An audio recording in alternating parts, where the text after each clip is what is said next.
A moment, if you would. Are you two the famous traveler and Paimon by any chance? We sure are, and who are you? My name is Wikas, a member of the Akademiya Extravaganza Planning Committee. Have you two heard of this festival? A tiny bit, but explain it to me anyway. Yep, and that's exactly why we're here.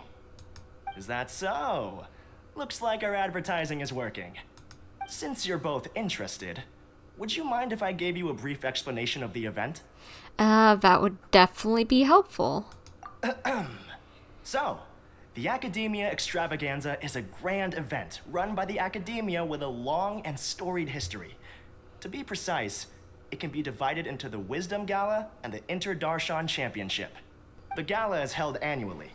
During this time, all 6 Darshans will set up booths throughout the city and host guests to showcase the most fascinating aspects of their school, and thus increase their influence. On the other hand, the championship is held once every 4 years. Each Darshan will send a representative to vie for the position of Grand Champion. This year, the gala is being held alongside the championship, so the mood in the city is, as they say, at an unprecedented fever pitch. Got it. Cool. Thanks a bunch for the detailed explanation. You're most welcome. Answering questions regarding the Akademiya Extravaganza is my job. And I actually do have something I would like to ask the two of you. Oh? Is there something going on? Huh? Need our help with something? Well, let me begin by saying that this year's Akademiya Extravaganza is of utmost importance to us. Lesser Lord Kusanali and the sages came up with a plan for the Akademiya to recruit talented people from the desert starting next year. Okay, yeah, that's a good thing, but what's the problem? As such, we've invited a great number of desert dwellers to take part in this festival, so they can hopefully experience the Akademiya's atmosphere ahead of time. I've heard that the two of you are famous across both the rainforest and desert. With your participation, especially in the Interdarshan Championship, more people will definitely come to appreciate the festival. We're not academia researchers, you know? You might want someone a bit part of your own stuff, you know? Exactly. Or do you mean you want us to join a Darshan? But then we would have to deal with exams and essays and stuff like that. No need to worry. The championship participants have already been selected.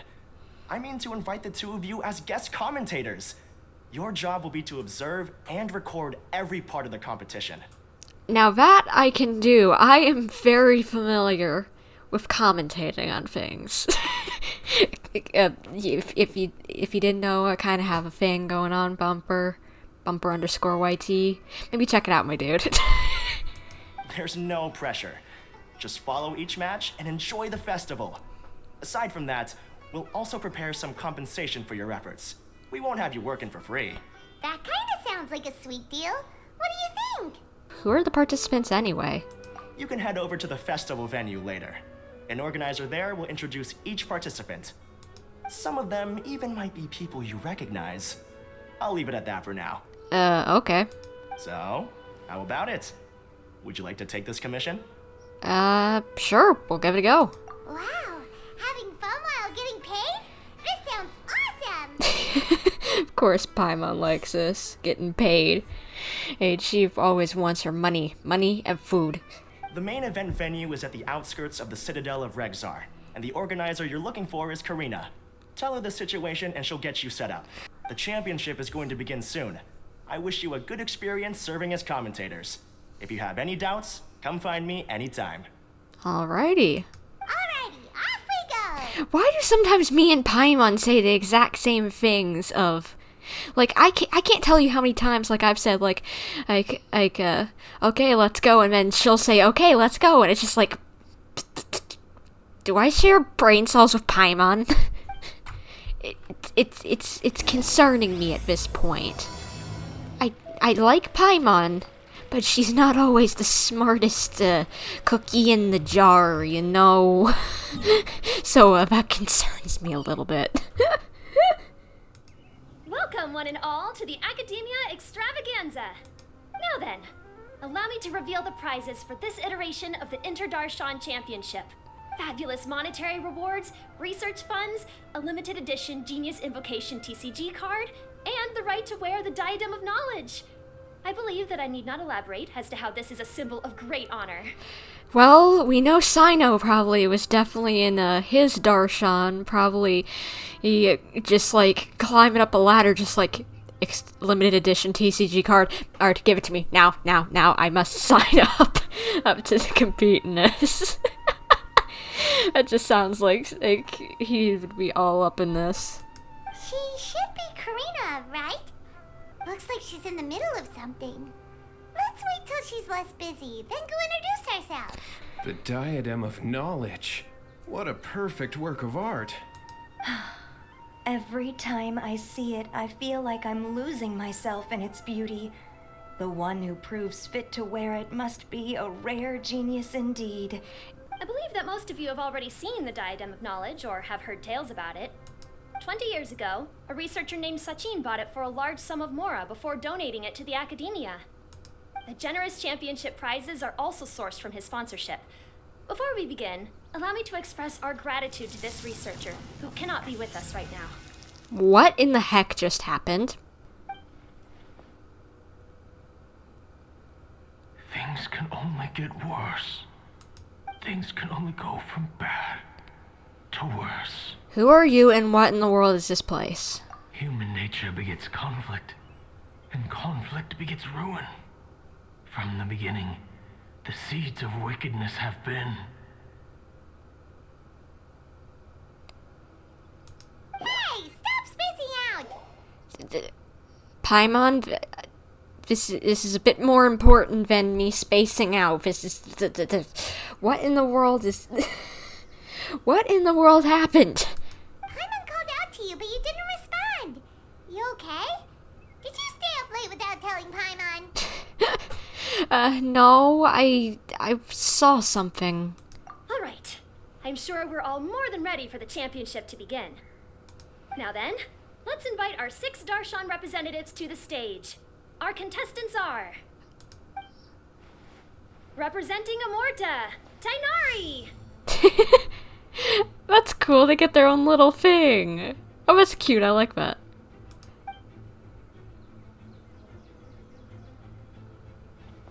Representing Spontamod, Cyno! And they get their own cool intros, that's so cool, I like that.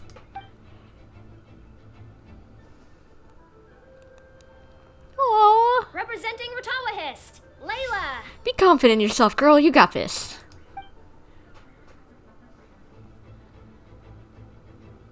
Representing Haravatat, Farazan! Kaveh, new boy. Representing Kasharawar, Kaveh! Hello.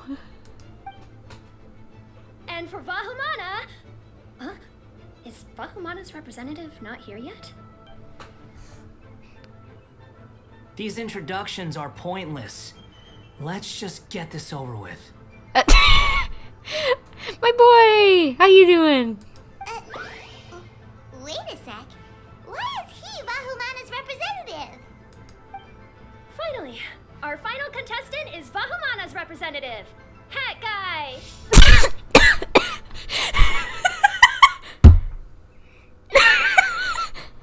Wait, what? I'm sorry, I saw this on social media but thought it was fake. What? Hat guy.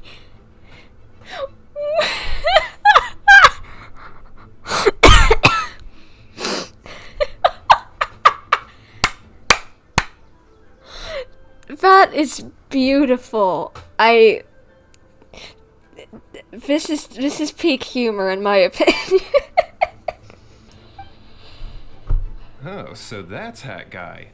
I think I've seen him before. Is that his in-universe canon name? Please don't tell me that's his in-universe canon name now.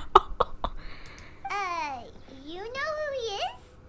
I've heard that he's a researcher from a different country who nominally belongs to Vahumana. Word is that he's written a lot of political analyses.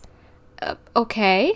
His manner of speech hasn't made him popular amongst most other Vahumana researchers, but his comings and goings are quite irregular, so he doesn't interact with others much. Sounds like him. Aside from his more controversial aspects, his perspectives are considered quite incisive. Vahumana has seen a dearth of new talent lately, and some of its existing ones are not currently at the Akademiya, so I suspect he might have been their only option. Alright. Sounds like Nahida probably just plopped him in there. It's just kind of weird. He doesn't seem like the kind of guy who'd participate in competitions like this one. I'm quite puzzled too, but maybe Nahida had something to do with it? Now that we have our 6 contestants, the championship will soon begin. Who will triumph this time around? Hold on to your hats, because we're all on this ride together. Oh, so pretty, all the butterflies. Huh. We really do know a lot of the contestants. Why has Paimon been having more sound effects than usual today? Oh, right. We're guest commentators, aren't we?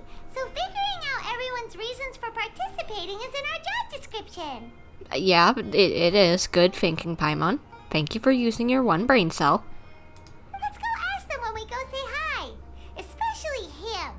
Paimon still thinks it's weird that he's here. I imagine Nahida probably got him to participate, just like Mom telling him, go get out and get some fresh air, okay?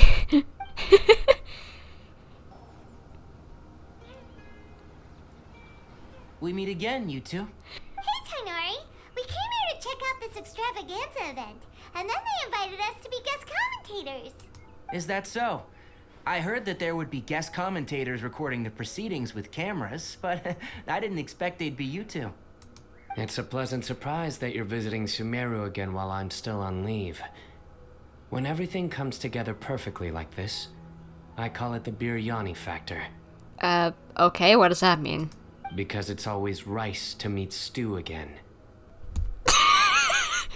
I love this idiot. Oh, come on! It's funny. It's stupid, but it's funny. Oh my gosh. So, Tainari, you're representing Amurta, and Cyno is representing Spontamad. But haven't you both already graduated? Can alumni also take part in a competition? Good thinking, Paimon. Brain cell activated. I had wondered the same thing. When I was told the news, I was actually more shocked than you are now. I later found out that anyone who has been a part of a particular darshan has the right to participate. Graduation status has no effect. So that's a rule, huh? There are some restrictions, though. For example, sages cannot participate. Any given person can only participate in one instance of the championship, and so on. Alright. That's right. Also, there are 2 methods by which the darshan representatives are chosen. One is self-nomination, and the other is to be recommended by over half of one's darshan. You must have been a case of the latter, Tainari. I heard that quite a few of your juniors petitioned for your candidacy. Sometimes I wish I could clap a few of them over the head and tell them to spend that time on studying instead. Can you refuse? Well, you can, but after some consideration, I realized this could be a good opportunity for me. Next month, we're having a public lecture on ecology at Gandharvaville. If I participate in this event, I might be able to utilize its popularity to promote the lecture. Good thinking.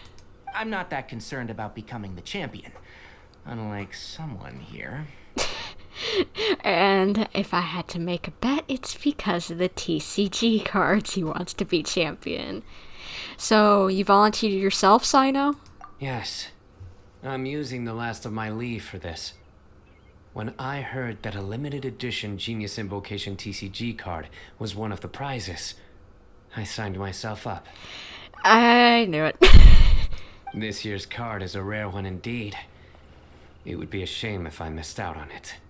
Wait, is it some kind of super powerful card? Doesn't have to be, it's just limited edition. No, it's a very common one. But it has a holographic layer. Oh my gosh, this boy is a real nerd when it comes to the cards. Oh dear. So what's the point? It's shiny. It's very cool. See, exactly the point. Paimon meant a part That is reason enough. I shall do my all to emerge victorious and add it to my deck. As someone who doesn't play cards much, I can't quite relate. But it isn't surprising that everyone has their own reasons for taking part in the tournament. Fair enough. Alright, let's go find someone else to question. Yep. Kaveh, Farzan, Layla! Hello. Huh? Oh, it's you. Why are you here? Where are the commentators? We're here as specially invited guest commentators. Our job is to record what happens during the competition. Is that so? In that case, I'll have to trouble you to catch the moment of my triumph on camera. Remember to shoot from behind at a lower angle. You know, to capture a seniors class. Don't get ahead of yourself now. Victory will obviously be mine. You're far too young to even consider challenging me. Kasharwar or Ratawahist, you're all children as far as I'm concerned. Okay, someone sassy. Actually, I was going to ask, how do you know me, Madam Farzan? Huh? You don't remember? I sometimes see you in the library at night. You even waved at me. Oh, it was probably her sleepwalking. What? I don't remember doing that at all. Huh. How strange. However, this is not the time for curiosity. I am Farozan, a household name in Haravatat. You are Layla from Ratawahist, I presume? Yes. Good. Then we are officially introduced. See? Simple as that. I like respectful ones, by the way. Would you like to join my research group? Okay, girl, get out of her face, please. Madam Faruzan, I'm quite sure this counts as poaching. Let's dial things down. I know, but it's been tough getting people these days, and research funding has been hard to secure. But once I win this tournament, it'll be a different story. So you're just here to increase the amount of funding you're getting? That's sad. Well, not just that. What, are you curious about my reasons for participating in this event? Well, I suppose that's to be expected. You are our guest commentators after all. There's been an influx of newly enrolled students, and they'll be paying close attention to this competition. If I do win, I'm certain that there will be no lack of students knocking upon my door. Possibly. It could be a boost to popularity.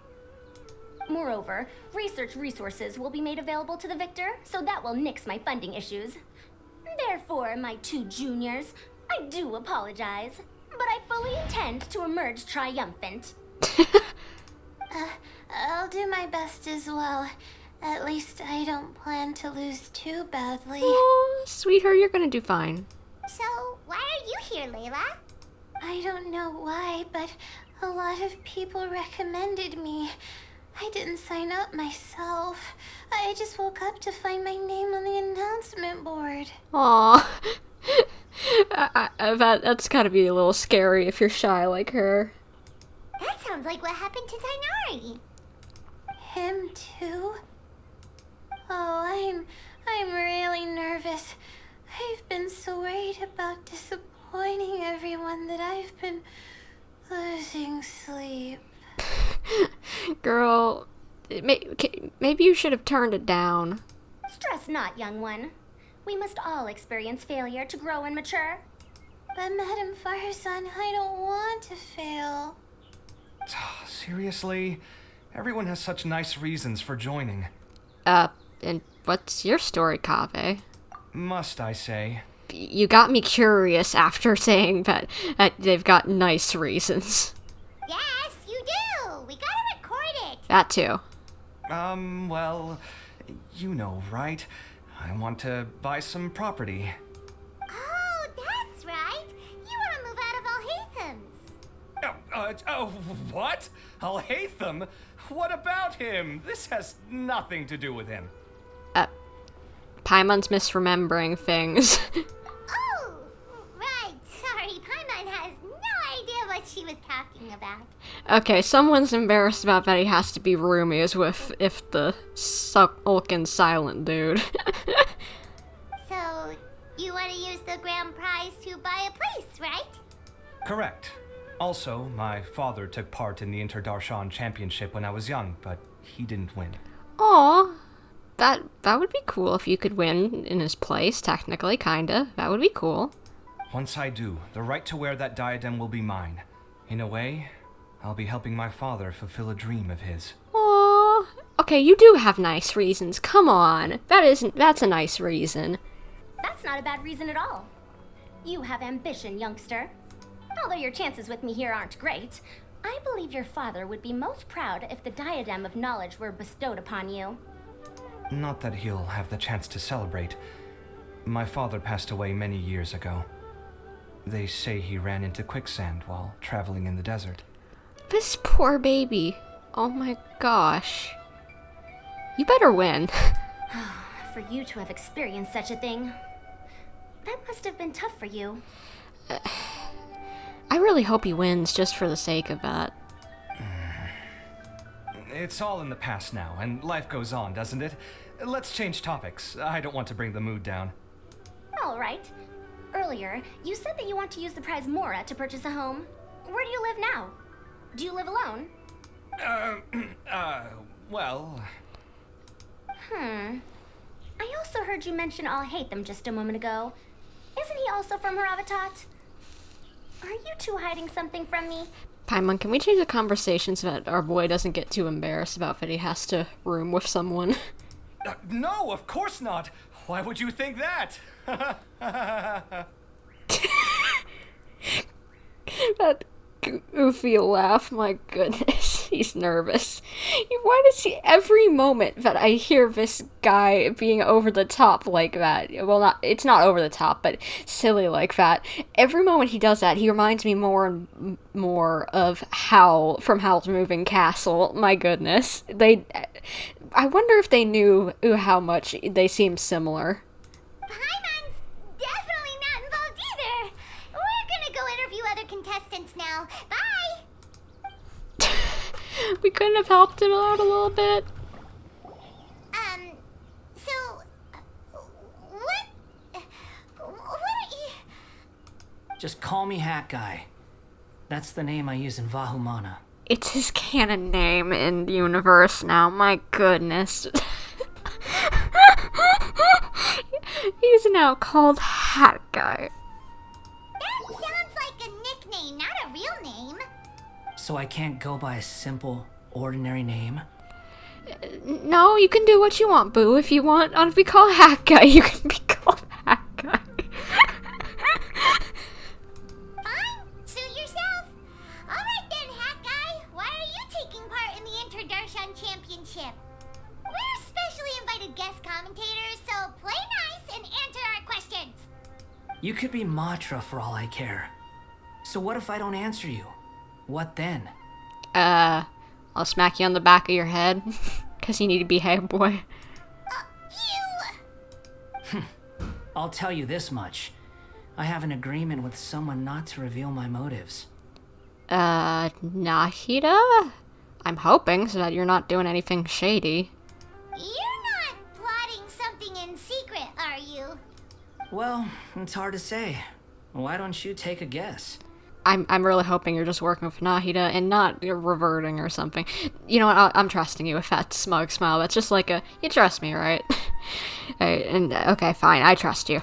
Ugh, Paimon's had it with you. What is with Paimon using a lot more sound effects than usual? That's like the third time I've heard some sort of little sound effect from her. Fine, be that way. Then we won't ask you why you're participating. Instead, why did you join Vahumana? You two sure like to poke your noses where they don't belong. If I don't say anything, are you going to annoy me to death? Yes, just tell us. I heard that the Vahumana researcher named Akaba was researching the Tatarasuna incident, so I wrote a few essays to refute his points. Later, when I was bored, I wrote some commentary on societal issues in Inazuma.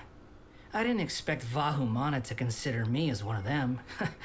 Someone even invited me to a lecture or whatever. So he's becoming like a scholar now? That's cool. From start to finish, it was just the wishful thinking of idiots. A misunderstanding. There's your answer. Simple. So you got dragged into this by happenstance. Alright. But when Lesser Lord Kusanali heard about this, she went out of her way to get me registered in Vahumana. She used the name Hat Guy. So it was Nahida's doing. Enough chit-chat. You're better off wasting your time with the other contestants. I already talked to all the other contestants. Someone's about to get very unlucky. Wanna guess who? I have no clue who. How is anyone supposed to relax with you around? Yeah, I was acting all sus, boy. We've got to stay alert and keep a close eye on him. I don't think he's gonna cheat or anything. If anything, I'd wonder if he's keeping an eye on things, making sure that maybe Fatui don't get involved. Ah, you must be the guest commentators Vikas invited. I've heard about you. I saw you two having quite the lively conversation, so I thought it would be best to wait. Are you two free right now? Sure. We were actually looking for you, too. Excellent. Then please allow me to explain your job responsibilities in detail. First, please take these two things. The first item is a custom camera from the Akademiya. Please use it to record the competition as it unfolds. The second is an event-specific locator that will flag all participants' locations. It will also sound when one of them completes an objective. Wow, what a convenient little thing. Yeah. Aside from you two, there are two other commentators. However, they will remain by the commentators area and will not be following the contestants in real time. Nilu and Alhaitham. Good to see them in this event, too. Speaking of which, you probably know them. Alhaitham and Nilu. Yeah, I know them. Oh, it's them. We have to go over and say hi later. Well, don't let me keep you, unless you have any questions for me. Have you seen a white-haired man around? Why do you ask? I saw someone like that on the stage earlier. Really? I didn't see any such person. Could I ask when you saw him? Just before the Akademiya representatives went on stage. Strange. I was on stage the entire time, and I didn't see anyone come up. Paimon didn't see anyone either. Perhaps you're mistaken. However, if you have any leads on that matter, you can talk to me at any time. Hey, Traveler. Paimon. Long time no see. Dia and Candace, this is like pretty much the entire Sumeru cast. Dia, Candace, you two are here as well. Okay, are they going to start using sound effects for Paimon more often? That's interesting. Ah, so they're two friends of yours. In that case, I'll take my leave. May you all have a wonderful time during the extravaganza. Thank you. The Akademiya sent us both invitations, so Dia suggested that we come together. The villagers were also encouraging me to travel outside the village. I couldn't find it in myself to turn them down. We're here now, so no point dwelling on that. Even though this extravaganza isn't a holiday or anything, it's still a big deal here in Sumeru. Merchants from all over will set up shop. There'll be tons of stuff to eat, use, and wear, more than you can count. I'm already set on helping you buy 2 new outfits. I mean, who wears the same thing at work and home anyway? I'm looking forward to it. Just being able to relax and wander the streets freely has already made my day. So, Traveler, Paimon, you two want to come with? We'd love to, but we've got work to do right now. Yeah, sorry, peeps. Aw, that's a shame. Let's hang out together when you're free then. Sure. In that case, Candace and I'll head out first. Good clothing and fabrics are very much in demand. If you snooze, you lose. Oh, right. We should also get some accessories. No need to rush. I think we'll have a better time if we take things slow. See you two later. Feel free to come find us whenever you have the time. Alrighty. See ya. Paimon didn't think that Candace and Dia would come. Hanging out with them sounds like a great time. Still, looks like the competition's starting soon. Let's go over to where Alhaitham is and see what's going on. I will now announce the rules for the first round of the competition. Please listen carefully.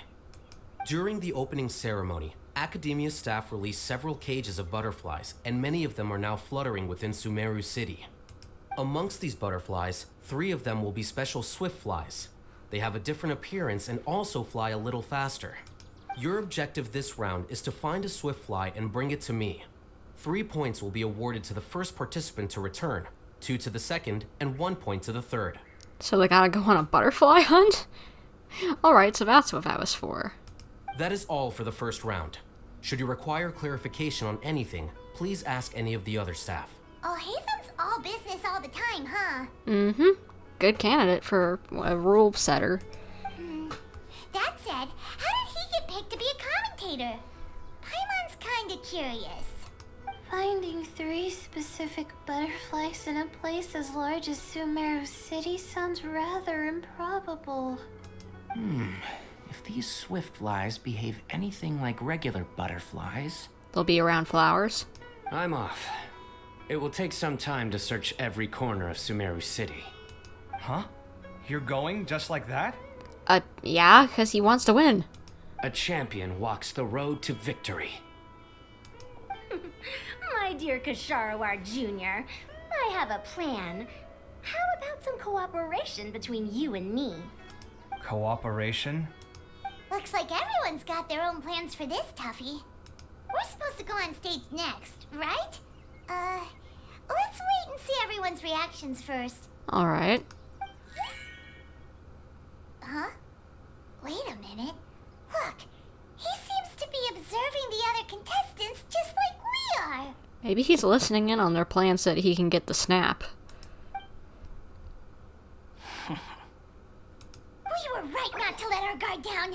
He's not going to do anything bad, Paimon. If anything, if not, he'd probably setting him up to go into this contest if I had to imagine. Maybe he's looking out for problems. Do you remember those things we made previously? Huh? You mean... It's time for them to shine. It looks like Faruzan and Kaveh have some secret plan. Oh, hello there. Madame Faruzan and I are discussing how... Shh! Hush now. The walls have ears around here. We should keep it a secret for now. But you'll find out what we have in store soon enough. Come now, let's go. Before the others act. All right, there's no time to lose. We're off to make our preparations. See you later. This is basically what I'll need. Do you think you'll have any difficulties? Wait, can you get help from Kale? I have most of the reagents with me, and I can buy the rest. Kale, you're here too! Kainari, you have a master plan ready? My hypothesis is that the swift fly's morphological variations won't significantly affect their fundamental nature. So I'm planning on using this to lure them out. Okay, I imagine like some sort of super sweet pollen or something. Of course, I could be wrong. Every mutation opens the door to new possibilities, especially when they are artificially introduced. Details will have to wait until after the post-experimental analysis. For now, Kale and I are going to buy some reagents for our experiment. Alright, well, see you later. Alright. Are you really allowed to have Kale help you out? I guess so. He doesn't really seem like one to break the rules. Okay, see ya! You okay, Layla? Hey, Layla! You look a little worried. Yeah, I have no idea what I should do. What color are these swift flies? Do they have special markings? How do they differ from ordinary butterflies? Oh, I can't even figure out these basic questions, and most of what I've learned in the past is completely useless here. Aren't people who research the stars supposed to have some extraordinary abilities? Why not use astrology to solve it? Oh, you're another contestant. That guy, was it? Is it that you can't use astrology during the day? Guess that skill's less useful than I thought. Bonk on the head. Stop it. You're being mean to the poor child. Stop it. I like you, sassy boy, but stop it. No, it's not like that. If it's daytime, all I need is an astrolabe. So, why don't you do that then? Mona Magistus, the astrologist, said that those who constantly use astrology to obtain things that shouldn't be theirs will eventually lose the blessing from the stars. It's just something I read in an academic publication. I really love to read Mona's essays. You're overthinking it. Power is just a tool. It just seems to me that you don't have the resolve to win this. Well, suit yourself. Wallow in your immature ideals if you like. Is he testing her, or is he just being a sass?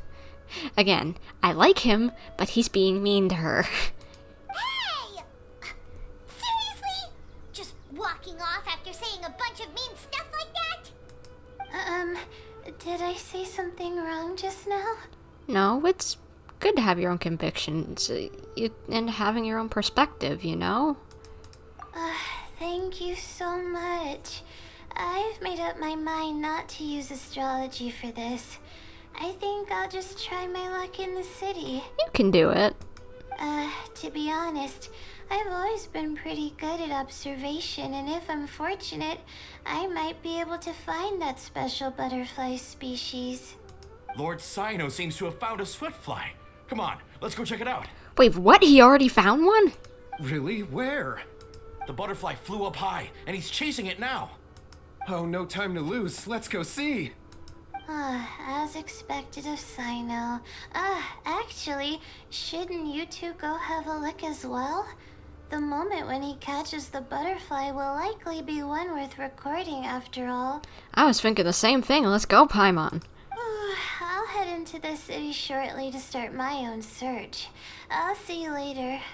Alright, in that case, let's go see Cyno first, and then we can check on what everyone else is up to. We found you, Cyno! Oh, wait, is that a swiftfly? It's not even a real butterfly. It's mechanical. Stay put. Don't move. He caught it! Huh? Cyno, what's wrong? This isn't what I'm looking for. It's a... Finally, I made it. I heard that you caught a swiftfly, Cyno. Mind letting me see what it looks like? Hold on. Isn't this the mechanical bait that I released earlier? Why would you catch that instead of a swiftfly? Wait a minute. If we consider this from a different angle, isn't it a good thing that the bait you made was convincing enough to fool even Cyno? You released bait? That's right. During a previous interior design project, I felt that the artificial flowers on a wall were a little bland, so I decided on placing a few moving mechanical butterflies to add some pizzazz.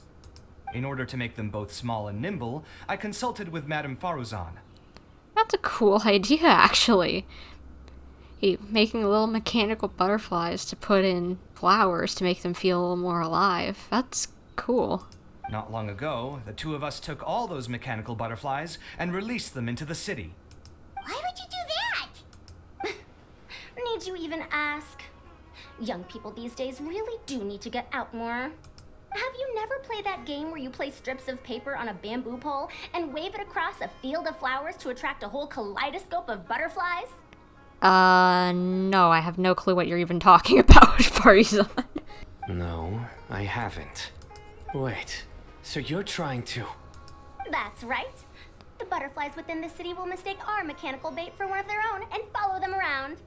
As long as we keep releasing and retrieving our bait, we can capture all the butterflies within the city. What comes afterward is just a matter of separating the swiftflies from the others. Huh. Guess that's one way to do it. Yeah, pretty smart, actually. Do not underestimate the wisdom of your elders. I had already thought of this method the moment the round's rules were announced. Of course, we also owe much to this fine junior of mine here for making such lifelike butterflies. It seems that Kasharawar has not quite declined as far as I had thought in recent years. Their teaching skills at least seem to be intact. Well, I just stuck to what I do best. The idea was yours. No need to be so polite. Once we capture all these butterflies, we shall split the points for this round.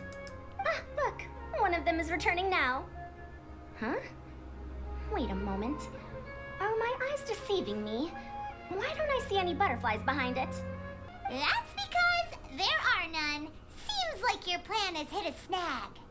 Looks like the match continues. I'll be looking elsewhere. Huh. Strange. Has something else diverted their attention? Come, let's search in the direction the bait returned from. We'll go have a look too. Huh? Faruzan,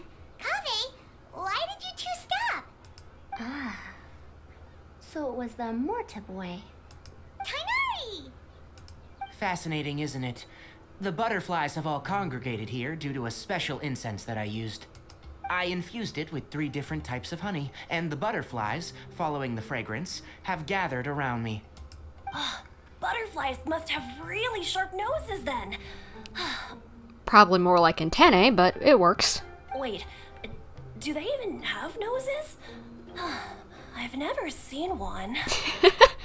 They do not, in fact, and their vision isn't stellar either. However, they can use their antennae to distinguish between scents, and their olfactory senses are generally quite advanced, allowing them to detect floral fragrances from great distances. I was right, and I'm happy that I'm smart. Oh, so that's how it is. I had a pet butterfly once. I picked wildflowers and placed them in its box, but it wouldn't eat any. That's normal. Raising butterflies isn't difficult, but there are many things you should take note of. Appropriate temperature, sufficient air, and a spacious environment are examples of such considerations. You must also ensure that the food you've chosen suits their palate. Most importantly, you must curb your curiosity and avoid disturbing them while they rest. Otherwise, they may become stressed. Sorry. I liked to poke at its wings at the time. Well, we all had like some sort of like maybe pet firefly or something, or ladybug or whatever as kids that we all did something like that with. Bugged it constantly. Yeah, but it's part of the learning experience, you know, of life. So it's okay, kiddo. Humans tend to rear many creatures due to their aesthetic value, but not all are suited to such a process. Caring for living beings is hard work. Impulse alone is insufficient. Some prerequisite knowledge is always required. You sure do know a lot. I have a question too. I bought a scarab not long ago and it hasn't seemed very active. Can you help me figure out why? I'd like to keep a duskbird as a pet. What are some key points I should consider? Is it possible to keep a Rishbalin tiger as a pet? What, we got Tiger King over here? All right, it seems like you all have a great deal of questions. But I am in the middle of the Interdarshan Championship at the moment, so I'm afraid I can't answer them all now. Let me propose an alternative.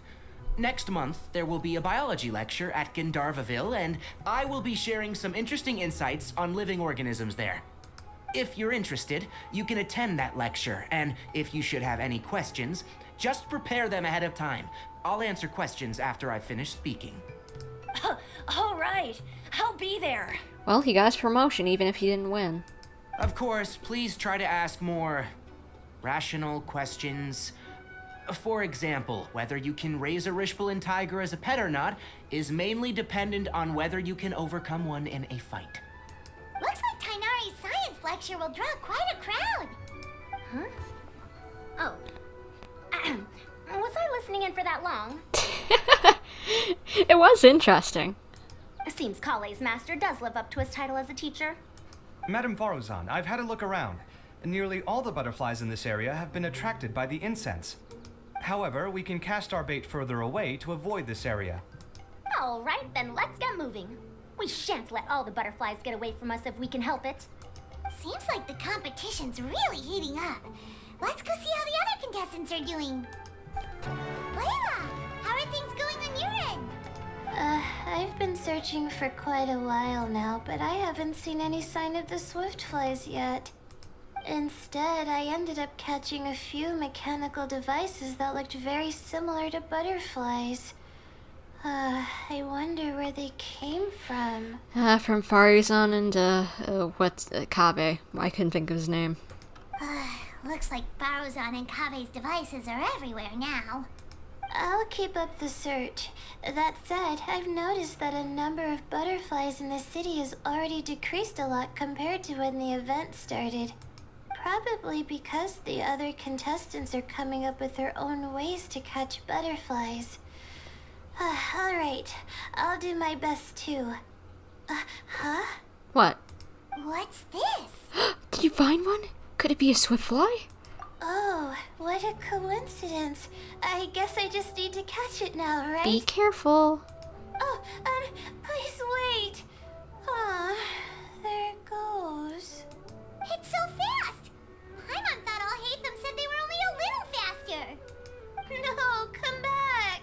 can do it, girl. I believe in you. Come on, Traveler, let's go too. The locator's going off. Looks like someone's already cut themselves a swiftfly. You can do it. That thing is taking her on a trip. Come on. You can do it. You can do it. The locator's going off again. So, someone else finished too? That would mean that the one Layla's chasing is the last swiftfly. Come on, you got it. You got it. Come on. You can get it. Carefully. Carefully. Come on. Oh, come on. Oh, it just occurred to me that we should also get you a makeup box. No, it's fine. I don't think I'll end up using it. Maybe you won't, but it doesn't hurt to have one, right? Come on, just trust me on this one. Wait, is it sitting on her head? Huh? Who are you, and what do you want? Please, don't move. Don't move? Who sent you? Dear. Don't worry, I can handle this. Now, tell me, what do you want? It's on her accessory. It thinks it's a flower. Oh, cute. That little artwork is adorable. I believe she's looking for this. Here, take it. A butterfly? Was it on my head? Oh, you're... It's been a while, Layla. They know each other? A friend of yours? Oh, so she must be the one you were telling me about. Huh? You two know each other? Oh yeah, it has been some time. The first time I ever woke up after sleepwalking, I somehow found myself in Aru village. Candace was the one who took care of me then. Good lord, girl. How do you do that? That's right. She didn't look well, so I gave her something to eat. She said a lot of complicated things about astrology, the night sky, the stars. Not sure I understood it all, but it sounded pretty enchanting. Right. Do you still want this butterfly? It seems like you were chasing it all the way here. It's of little use to me, but if you don't want it, I can release it. Just let her have it. It's no big deal. The swiftfly was flying so fast, but you were able to catch it like it was nothing, Candace. Oh, it didn't seem that quick, really. I was actually worried that I would injure it. But I'm glad that didn't happen. Is she like Mr. Miyagi over here catching flies with chopsticks? Well. Anyway, sorry about the butterfly thing. With the way you suddenly came running over like that, I thought you were hired to take us out or something. Huh. On second thought, I guess I've never seen an assassin that looks tired with dark bags around their eyes. Oh, you must be taking part in the championship. Take it from me. Don't let it stop you from getting some rest. Yeah, I'd agree with her. Get some rest, girly. I'll do what I can. Thank you. We'll be on our way then. See you later. Alrighty, let's bring the swiftfly back together with Layla. It seems we have a third contestant who has returned with a swiftfly. With that, the first round has come to an end. I anticipate that all of you will keep up the effort for the second round. Dismissed. Your closing statement sounded so... how do I put it? Decisive? Well, you could certainly stand to try being more decisive, Nilu. It would help you live more freely. Hang on a second. Who were the first two contestants with swiftflies? Tighnari was first, and as for the second, it's being discussed right now.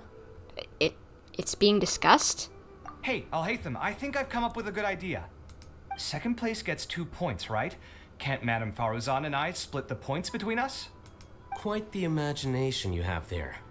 I've read the championship handbook from cover to cover, and I never saw any rule which permits that. I think that means no. Then we can just add a rule. Do you really think I'd do that? Come on, you're not going to stand in the way of my victory, are you? Well, You're free to send the organizing committee an application outlining your naive proposal. They'll get back to you within 3 working days. This dude's a sass. 3 working days? It'll be too late by then. Unfortunately for you, even dreaming is gonna cost you. Paimon gets it now.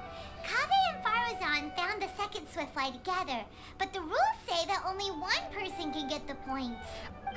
Oh well, the rules are the rules. Since you call me madam and politely ask for my help, I shall give you these points. So I'll put the points under Kaveh's name then? No. If I take these points, won't that only detract from your contributions, Madam Faruzan? You might be alright with that, but I cannot do it. Not in good conscience. I don't have any problem with it.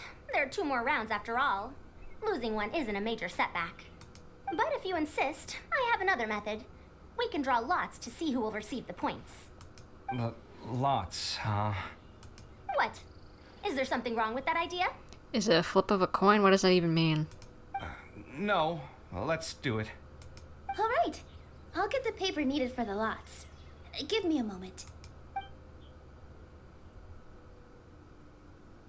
Oh, seriously? I'm sorry, but it appears that luck was on my side this time. No, you do deserve it. I'm just lamenting my bad luck. Perhaps that's why my life is rife with troubles. Do we have another Bennett on our hands? Indeed. It's rare to see anyone with such terrible luck be so willing to decide victory via lots. And what would you know about that? We can save bickering for later. Record the points under Faruzan, and that'll finally bring the first round to a close. The second round will be held in the desert. We'll be moving our commentator stand over to Aru Village. Let's meet up in Aru Village once everything is ready. I'll announce the details of the second round then. Alrighty. Till then, you have some free time. I'm off the clock at this point, so it's farewell for now. Wait, Alhaitham! You... He said, peace out, I'm taking a cabana break. Don't be upset, Kaveh. Sighing can carry away your good luck, you know. Oh, so that's how it works. In that case, I'll take in some deep breaths. Maybe that'll help me make up for all the luck I've lost. Kaveh, it's not how it actually works, but okay. It's really no big deal. 2 points aren't enough to decide victory or defeat just yet. I'll win the next round, you'll see. Yeah, you will. Looks like you've managed to pick yourself back up, young man. Good. I must warn you, though, that I'm quite familiar with the desert. You'll have to try your best if you don't want to lose. I'm no stranger to the desert either. I'll be fine. All right then, that's enough chit-chat for now. I'm going to check the area out. So the current standings are Tainari in first place, Faruzan in second, and Layla in third. Yep. Guess we should also take a nice break before the next round starts. But where should we go first? I don't know. Why, you two look a little lost. If you're not sure where to start enjoying the Akademiya Extravaganza, then may I suggest that you have a chat with our boss? Boss? Your boss? Who's that? Do we know them? Well, only the most famous merchant in all of Sumeru, Lord Sangamo Bay. Oh, you mean Dory? Oh, okay. Precisely. Our boss sent me to inform you two that she'll be waiting for you at Sumeru City's North Gate. Oh, well, if it isn't the traveler in Paimon.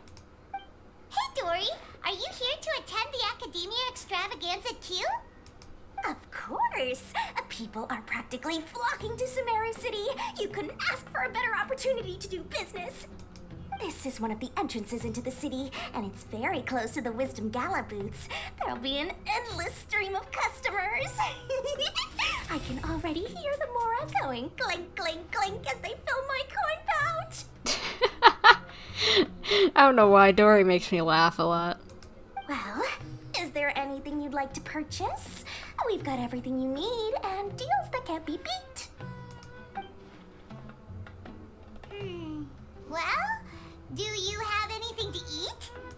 Oh, wait, we're celebrating the extravaganza and you're only thinking of eating... I mean, of course. course, we've got lots of things to eat. That said, I recommend that you also consider some of the great bargains we have going on. The Wisdom Gala is about to begin, and once it starts, each of the Darshans will prepare a small challenge for everyone. And just between us, I have some super booster supplements for sale. Eat just one to boost both your strength and dexterity for a short time, allowing you to overcome any challenge. Okay. So you're selling protein shakes? No thanks, we'll pass. These little challenges are gonna be a cinch for the two of us. Just you watch. Anyway, Paimon just wants something to eat, please. If you don't have any food, then we'll just go somewhere else. Alright. Mora is Mora, after all. Oh, what would you like to eat? Well, Paimon's pretty hungry right now. Do you have any touching? Let me see. This is a huge job, isn't it? If this works out, we'll be set. Here you go. 2 servings of touching. See? I told you there's nothing Lord Sangamabe can't procure. Good for you, Dory, but I am sus of those 2 people who just walked by. Maybe that's what Wanderer is worrying about. Like he's watching over to see what's going on with them. Yay! Huh? What are you looking at, Traveler? I thought I saw someone just now. Oh? Who? Someone we know? Never mind, they're gone. Was it someone suspicious? Have we attracted some unwanted attention? Huh? What's happening, Dory? Is there something else going on? I don't know who you saw just now, but I do have some hard-to-come-by information about the extravaganza. If you want to know more, we can talk business later. Okay.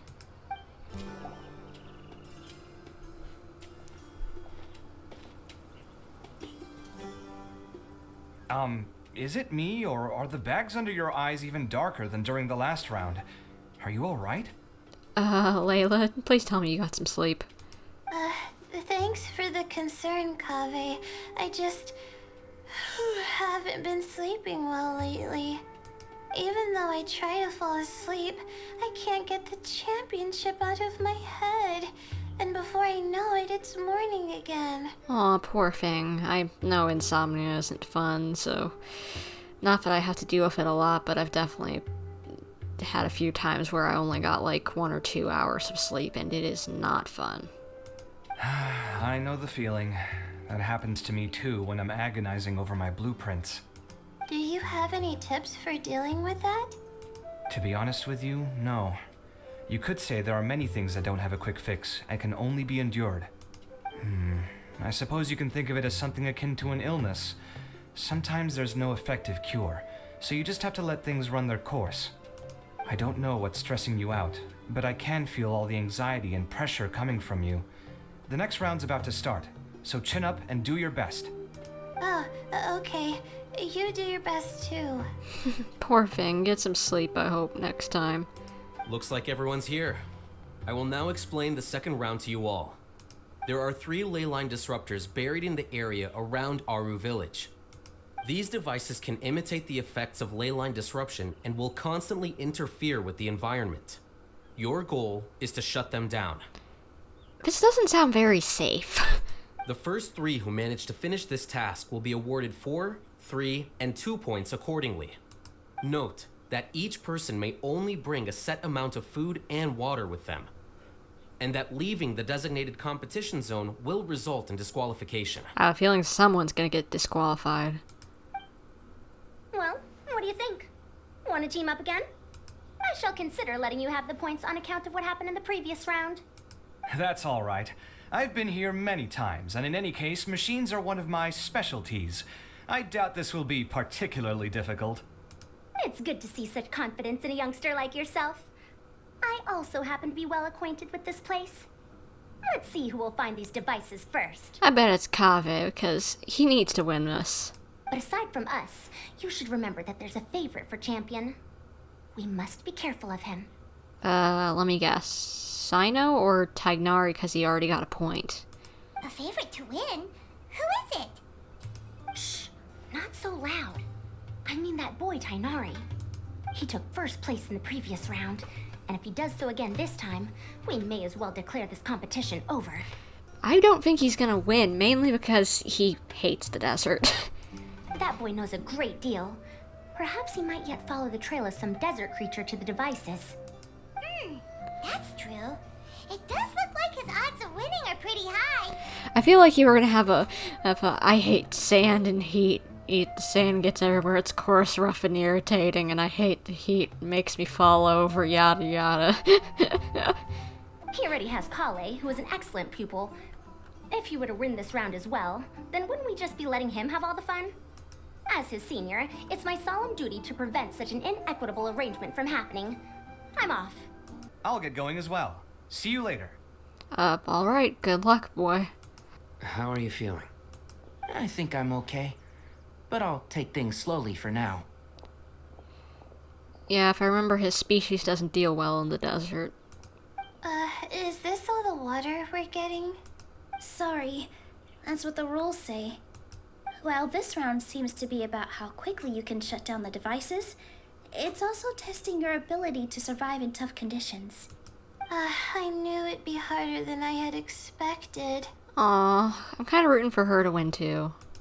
So we'll either need to find the devices as quickly as possible, or we'll have to save our energy and wait for an opportunity. Okay, I'll head out shortly. Thanks a lot, Nilu. You're welcome. Please, take care of yourself. Well, there goes everybody. So, who should we visit this time? Let Paimon think. Oh, right! Didn't Farozan say that Tignari's the favorite to win? Let's go look for him first. Hey, Tignari? Tignari! Huh?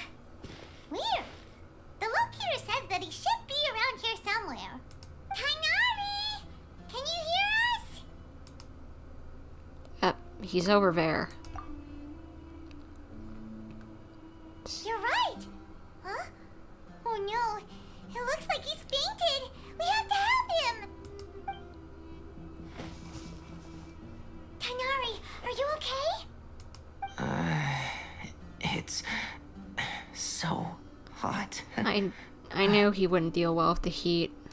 Oh, so you passed out because of the heat. Are you not used to getting around in the desert? That's right. I usually bring lots of water when I go to the desert, precisely to avoid this situation. I went through all my water very quickly, and with the effects of the disturbed ley lines, I started feeling dizzy. You poor thing. I think you need to drop out of this round. My ancestors, the Veluka Shuna, were originally from the desert. But I guess this is what happens when a species migrates. They become intolerant of their original environment. This isn't the time for a history lesson. Let's get you some water. Yeah. Humans. Such fragile beings. Your bodies can't even survive extreme changes in the environment. Yeah, we can't really use you as a basis for understanding that. Why are you here?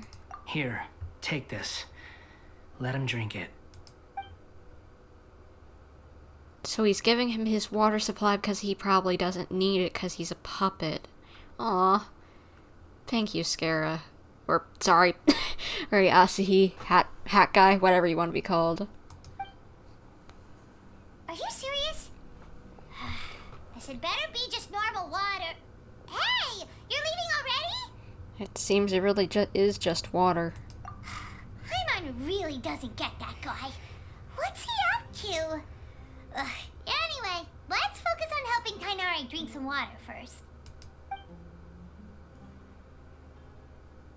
I'm feeling a little better now.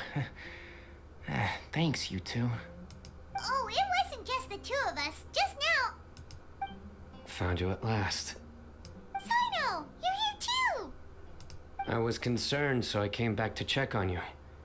Will you be able to go on? The fur on my tail is so dry, it's practically been singed right off. I don't see any purpose in pushing myself beyond what is reasonable. Yeah, you've already been struck by lightning in the Archon quest, so you're probably already dinged up enough. We don't need you getting, like having even worse problems because of this. It appears I'm not suited to this particular round. I should probably just return to Aru Village and rest.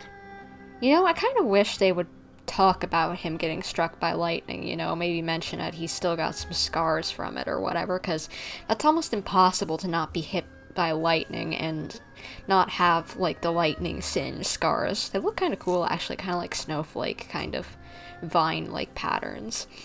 But I bet he's still having some effects from it, because that's extremely unrealistic that he wouldn't still have problems. But I guess they're probably never going to mention that again. Really? So you're backing out? Yes. I do have my results in the first round to serve as a buffer, so even if I forfeit this round, I still have a chance to turn things around later. Withdrawing now will allow me to conserve my energy. Continuing to push onward would be counterproductive. I agree. Good thinking. A wise decision. Let's get you back to Aru Village. It's fine. I can make it back on my own. Oh, stop trying to be so polite. Come on, we'll help you back to Aru Village.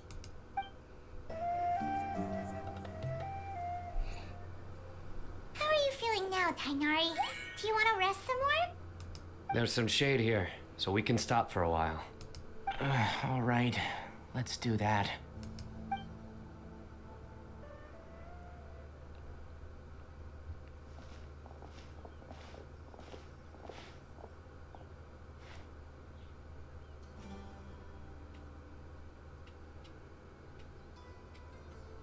Oh, Cyno and Tainari.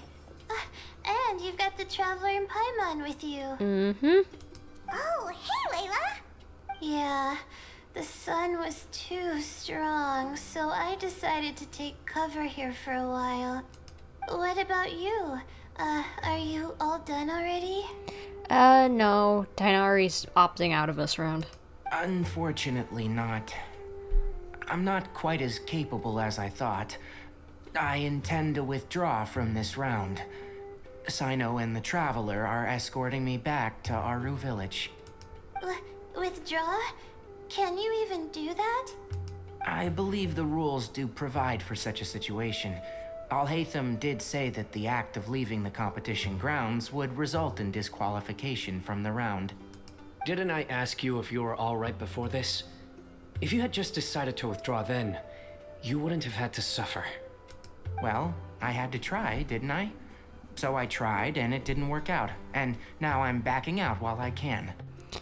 That's the good thing. When I get back, I'm definitely going to make a batch of sun-resistant oil. Next time I venture into the desert, I'll be prepared. By the way, you're Layla, aren't you? You don't look very well yourself. Will you be alright? I did feel a little faint when I first entered the desert, but I feel a lot better after resting here for a while. She gonna need to withdraw too? Be careful not to push yourself too hard. Don't worry. I'm just... Feeling the pressure? You can tell? Your expression is similar to the ones I see on criminals' faces when I interrogate them. To tell you the truth, I'm still not sure whether I have what it takes to represent the Interdarshan in the championship. Girl, just do your best and you'll be fine. Most people voted for me because of all the rumors surrounding me, and to be honest, those rumors don't really mean anything. Now I don't know how to deal with all the expectations they've put on me. Even the people who usually criticize me voted for me this time. So I feel like I have to live up to their expectations somehow. So their expectations are putting pressure on you. Yes. Actually, I heard that you were voted in as well, Tainari. How do you deal with it? To be completely honest, I don't really feel any pressure. Really? Firstly, Those who expect things from you do not necessarily do so for benign reasons. On the other hand, those who do consider your feelings certainly wouldn't want you to push yourself. Next, we are researchers. Our primary duty is to interact with knowledge, not to meet others' expectations. As for me, I took part in this competition to advertise for an academic lecture at Gandharvaville next month. I'll obviously try my best during the competition, but I won't let any additional pressure get to me. I think you can also try to find a clearly defined goal. That may help you. Huh. I understand. Thanks for your advice. I'm absolutely parched after talking so much. I've still got some water with me. No, I'll be all right. We aren't far from Aru Village, so I can go the rest of the way myself. You should get back to the competition. Don't you want to win that limited edition card? Yes. All right then. Your spirit will live on through me. He's not dead. Hey, don't talk like that. I'm not dead, Cyno. That's exactly what I said. Great minds think alike. Everyone, I'll be heading back now. See you after the round ends. See you. I'll continue searching for the ley line disruptors. Are you feeling better now, Layla? Yeah, I feel like some of the weight has been taken off my shoulders after chatting with Tainari. It's been a long time since I first left my hometown to come to the Akademiya, and every day here has been so precious. But of course, there have been some rough times. All sorts of complex astrological models, countless quizzes, and essays that took all my brain power to barely finish. Each of those things are like huge boulders barreling at me, forcing me to continue running forward. This poor thing. When I was chosen as my Darshan's representative, it felt like another boulder was added to the ones already rolling behind me. Every time I close my eyes, I think of all the people I'd disappoint if I mess up. Aww. Well, we would never be disappointed in you. We prefer you to be happy. Yeah, I think that's what Tainari was trying to tell me.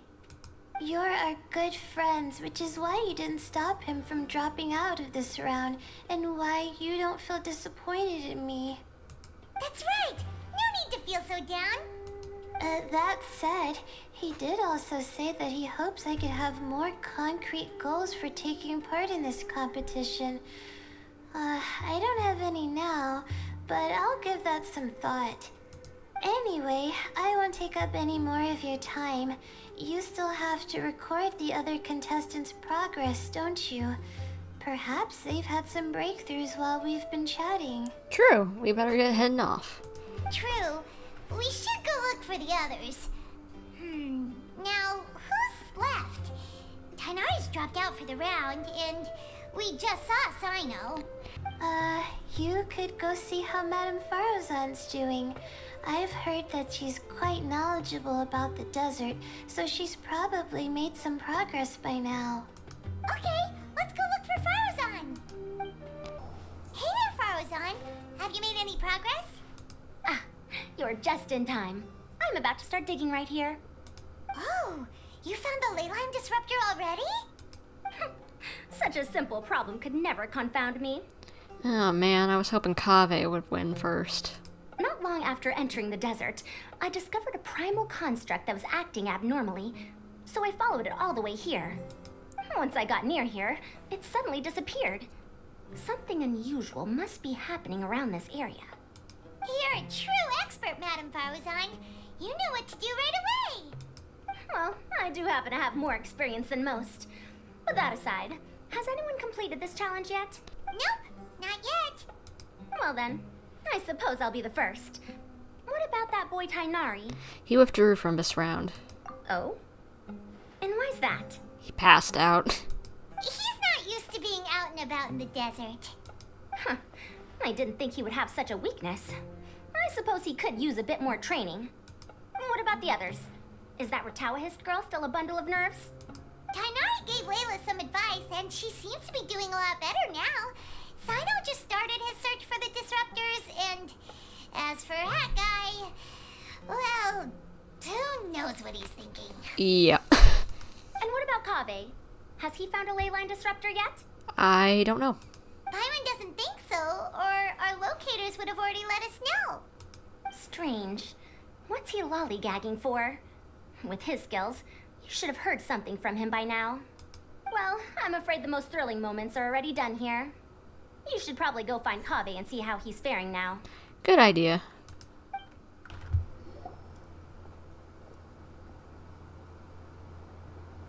Come on, stop following me! I already gave you all the food I had on me. Is that why they're following him? Aww, they are cute, so I can't blame you. You can cry all you want. I don't have any more food. All I have left is a half bottle of water, and I can't possibly give you that. Without water, traveling in the desert will be incredibly difficult, and I still need to find what I'm looking for. Merak, can you help me out here? Keep them away. He's got a little robot briefcase. So cute. Kaveh, there you are. Faruzan told us to come see how you're doing. What are you up to? Just thinking about it makes me upset. Not long after I entered the desert, I was accosted by these fellows. I don't know why, but they didn't leave the competition grounds. And now the ley line disruptions have left them confused and circling around the area. The moment they saw me, they wouldn't leave me alone. They even cheated me out of my limited food supply. Well, it looks like Merak didn't do very good at keeping them away. Hey, didn't I ask you to keep them away? Kaveh, is this flying metal thingy yours? That's right. This is my toolbox, Merak. Your toolbox? Huh. It seems pretty fancy. Hey there! Can you understand us? Seems like it. Why is it here with you? Sometimes I need to carry things when I go out, so it's handy to have a portable toolbox. Well, this definitely doesn't look like an ordinary toolbox, that's for sure. Yeah. It's a long story. When I was working in the desert, I ran into a merchant group who had a machine core they excavated from some tomb. It was clearly from King Deshret's civilization. His technology still isn't fully understood, and Kasharawar has many different opinions on this topic. Our current theories cannot explain such mysteries. Upon seeing such a rare, complete specimen before me, I forked over all the mora on my person to purchase it. I can't blame you. I'd buy something this incredible. Some time back, I wanted to make an automated case that could store my offloaded items. With that core, I created Merak. It can't understand commands that are too complex, but it can serve as my assistant and help me with things like mapping and surveying. Most importantly, it can't talk, so it can't give me any attitude. I doubt that, but knowing especially who made it, but okay. But it can be sad, it looks like. Oh, yes. Thanks for helping hide the fact that I live at Alhaitham's place earlier. Well, Pam was the one who gave it away in the first place. Sorry. I hope this season of my life ends soon, so I can get things back on track. Things just started going downhill at some point. Maybe it all started when my mom remarried and left for Fontaine. Or maybe it all started when I spoke to Alhaitham in the library. So your mom just left you? Yeesh. Or maybe it's because constructing the Palace of Alcazar's burned through my funds. I'm still paying off the debt from that one. Oh, when's this going to end? He really does sound like Hal whenever he's sad. Sounds like him whenever he accidentally dyed his hair red. Oh my gosh, I love this boy. He's so funny. Now that I think about it, I guess we're all unlucky here. It's not like any of you asked to be trapped in a ley line disruption. Okay, let me get you all out. Kaveh, aren't you going to look for the ley line disruptors? Yeah. Yes, but I can't just leave them here, can I? Oh, forget it. The more I think about this, the more I feel a headache coming on. I'll get back to searching once I get them out of here. Time's a-wasting. I'm off. Well, he's saving the animals. Nice guy, but I have a feeling he's not going to win this round again. Kaveh looks like he's conflicted. He really wants to win, but he can't ignore those he wants to help. He's a unique character. He can only do one or the other. Paimon's always felt like he's the type who easily gets himself into tough spots. Paimon doesn't mean this in an insulting way, but he seems like the kind of guy who'd be really easy to take advantage of. You're certainly cruel with the truth, goodness. Whoa, someone's done already! That was quick, wonder who it is. Paimon also wants to know. Let's go back and ask Alhaitham. Verification complete. Congratulations on being this round's first winner, Cyno. Wait, he made it here first? I guess Farizan didn't get first. Ooh, so Cyno was the quickest. I am from Spontamod, after all. We know a lot about ley lines, so finding a disruptor was never going to be particularly difficult for me. Since the Traveler and Paimon also happen to be here, do you have anything you want to say? Anything I want to say? My friend couldn't continue on, so failure was never an option. Yeah, like the kip butt boy he is. The bonds of yesterday will forge the road to tomorrow. With the ties of friendship that bind us, I won't lose to anyone. You sound like an anime character. That's a line from King of Invocations, one of my favorite works, and it sums up my thoughts right now. He's quoting a probably a supplemental TCG material. It might be a good thing that Tighnari isn't here, or else he'd give Cyno a good smack right about now. That's Cyno for you. Oh wow, it's already so late. Everyone's probably running low on food and water. It'll only get harder from here on out. Something similar happened in King of Invocations. What a classic. Any thoughts on that, Alhaitham? I have no thoughts regarding King of Invocations. Milu obviously wasn't asking about that. Deserts are much more dangerous at night, so this competition should be nearing its end. At the moment, only Farazan, Layla, and Kaveh remain. Wait, aren't we forgetting one? You forgot about Wanderer. I wonder who the next person to find a disruptor will be. Wait, only 3 people are left? Tighnari forfeited, and Cyno's already done. What about Hat Guy? Yeah, that's what I was thinking. He also forfeited not long ago. What? Paimon can't understand what he's thinking at all. Did he have to forfeit because he gave his water over? But, like Alhaitham said, this round's almost over. Let's go see what the other contestants are doing. Hello again. You know, it suddenly occurred to me that you guys have had to do a lot of running around this time. Don't you find it tiring? It's not bad. Really? Wow. I don't know where you get your strength from. The desert's getting colder now that night's falling, and the wind can really sting your face because of all the sand in it. Has anyone finished this round yet? Cyno. Cyno's already shut one down. Have you made any progress yet? I circled the whole area, but I didn't find anything. But I did have the chance to think some more about that thing that was weighing on my mind, and I realized something. What did you figure out? Well, my fellow Retawahist members must have all put my name forward for different reasons, and maybe a lot of them only picked me because they wanted to watch me make a fool of myself. No. Oh my gosh, I know that feeling. I know that feeling, goodness. But be that as it may, I believe that a lot of them genuinely do expect great things from me. And I want to live up to their expectations. I don't want them to regret putting my name down. Huh? But doesn't thinking like that put a lot of pressure on you? Yeah, I thought the whole point was to do the opposite. Of course, that comes with some amount of pressure for sure.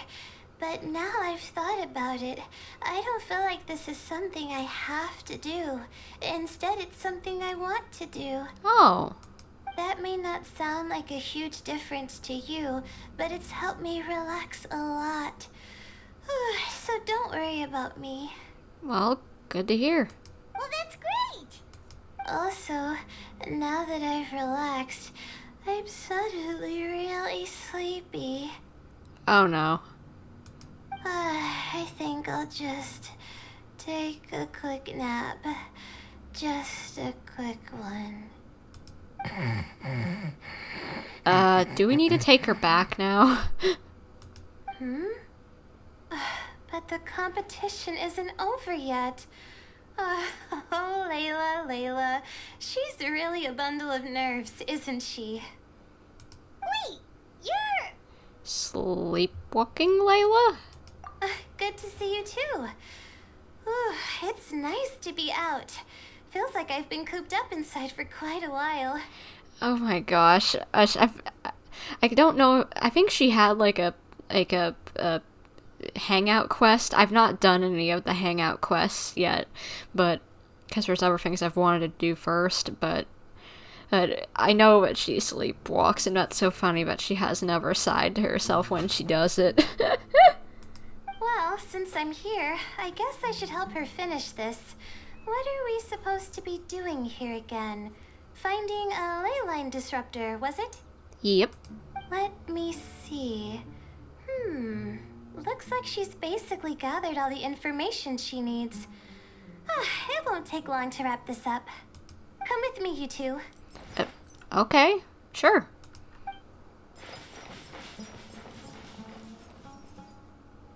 Do you ever get the feeling that the ley lines have a regular flow? Similar to the way that celestial bodies follow fixed orbits? Not exactly. If we were looking down from on high, I wonder whether we'd find that the ley lines are just the reflections of the stars upon the Earth. What? Not all astrological phenomena can be directly observed. Some are deductions based on other details that we know. Ley line lore Situation drop, with the ley what? lines.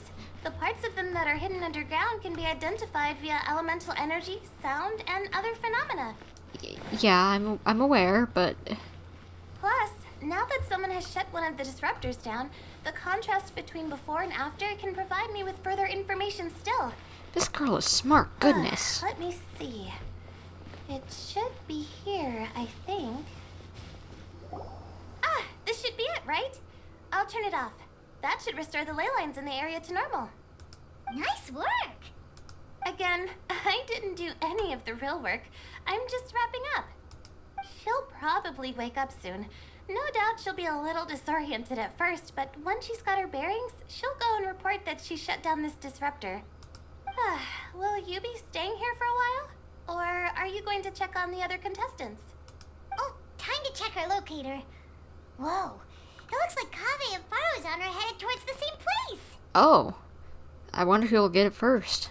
Perhaps they're about to find the lost disruptor. Also, speaking of Kaveh, he's an interesting one. Well, you could say that again. Huh? Why do you say that? Before the second round, he had a chat with the other me. He said that worries can be like illnesses. They don't always have a magic cure. Sometimes you just have to endure them as best you can until they run their course. But the way I see it, his situation is much worse than my other self's. She just hadn't found what she wanted to do at the moment, which is why she felt lost. Kaveh, meanwhile, knows what he wants to do. He's convinced that he has to win, and yet he still seems conflicted. Yeah, that is true. He doesn't have a second personality, but somehow he still seems that he's at odds with himself in some way. I don't know exactly how to describe it. It's like he's smiling on the outside, but there's no joy inside, only sorrow. Oh, no, don't say that. Still, who knows? He must be more experienced than me. Maybe he's just better at dealing with it all than I am. Oh, but back to the topic of wrapping up. Shouldn't you be getting back to the action to record how everything plays out? Last one, then the round's over. Oh, true. Okay then, guess we'll be going now. We'll keep everything you said in mind. It should be around here. Finally found it. Kaveh? Are you? Oh, Madame Faruzan. And here I thought you would have finished this round by now. Faruzan, Kaveh! Oh, looks like Layla's already done. I didn't expect that you and I would find a disruptor at the same time. How are the other contestants doing? We got a lot of things to catch up on. Tainari and Hakai forfeited, while Cyno and Layla are already done. You two are the only ones left. Huh? That's weird. Didn't you start digging really early on? Yes, I kept digging, but instead of finding a disruptor, I found a ruin. Oh, so that's why you didn't find something earlier. I fell down pretty deep, and it was completely dark in there. It took me quite some time to unlock the various mechanisms and return to the surface. That's actually really impressive. Yeah. Finishing a week's worth of trials in such a short time. Huh. That's pretty amazing, Madame Faruzan. What about you? Why are you so late? I encountered a lot of lost desert foxes along the way, and I brought them to the outskirts of the competition zone. When I came back, I was absolutely parched. And then I blacked out. Probably from the heat, you know? Oh, poor thing. When I woke up, it was already night. I used the last of my strength to come here. A most curious reason indeed. But are you sure you're all right? It sounds like you were in an incredibly dangerous situation. Yeah. You said you were familiar with the desert, but the way you handled problems... It does feel rather at odds with your title as a genius. I would agree, kind of. It was problematic, but that had nothing to do with me being a genius. It was my decision. The way I did things wasn't optimal, but I wouldn't have been comfortable not doing it either. My conscience would have weighed on me. Youths these days, each stranger than the next. But back to the main issue at hand. Since we are both very certain that this is where the final leyline disruptor is, let's dig it up then. Well, this is indeed it. Of that there is no doubt. But how shall we count the score this time? Yeah, do you want to do this again? What is it, youngster? You seem relieved. Oh, nothing. I was just thinking that this round's finally over. There shouldn't be any more innocent creatures getting wrapped up in danger. As for the points, I guess we can draw lots again later. I can't think of anything better. Alright, in that case, let's all head back to Aru Village. Paimon thinks you'll both need some water and rest. Looks like the second round is over. I wonder who is faster, Kaveh or Madame Farzan? Huh? Where's Madame Farzan? Wait, did he win? She went to get water. She'll be back shortly. We basically arrived at the same time, so we'd like to draw lots again. You get caught up in some things so easily, like drawing lots. I'm not caught up in anything. Don't make it sound like I take pleasure in having bad luck. Really? Then should I say that you have a curious affinity for drawing lots? I'll go get the box and slips of paper for the lots. Please wait a moment. Alhaitham, you're kind of being a little rude and sassy. Oh, here we go again. Let's see how I fare. I got it! Did you see that? I won! He actually did. He has a chance to win now. Congratulations. Looks like Kaveh's luck's taking a turn for the better. Oh, finally! After all this time! Poor thing. It looks like you've been rewarded for your tribulations in the desert. This round's points are yours. Good job, Kaveh. And with that, our second round is done. Cyno, Layla, and Kaveh are our victorious contestants. As for the current standings, let me see. Cyno and Layla both have 4 points, putting them both in first place. The rest in descending order are Tainari, Faruzan, Kaveh, and Hakai. The next round will be the final one. Please rest up before then, everyone. I heard that some stalls at the Wisdom Gala are debuting new games, so feel free to drop by if you're interested. Otherwise, see you next round.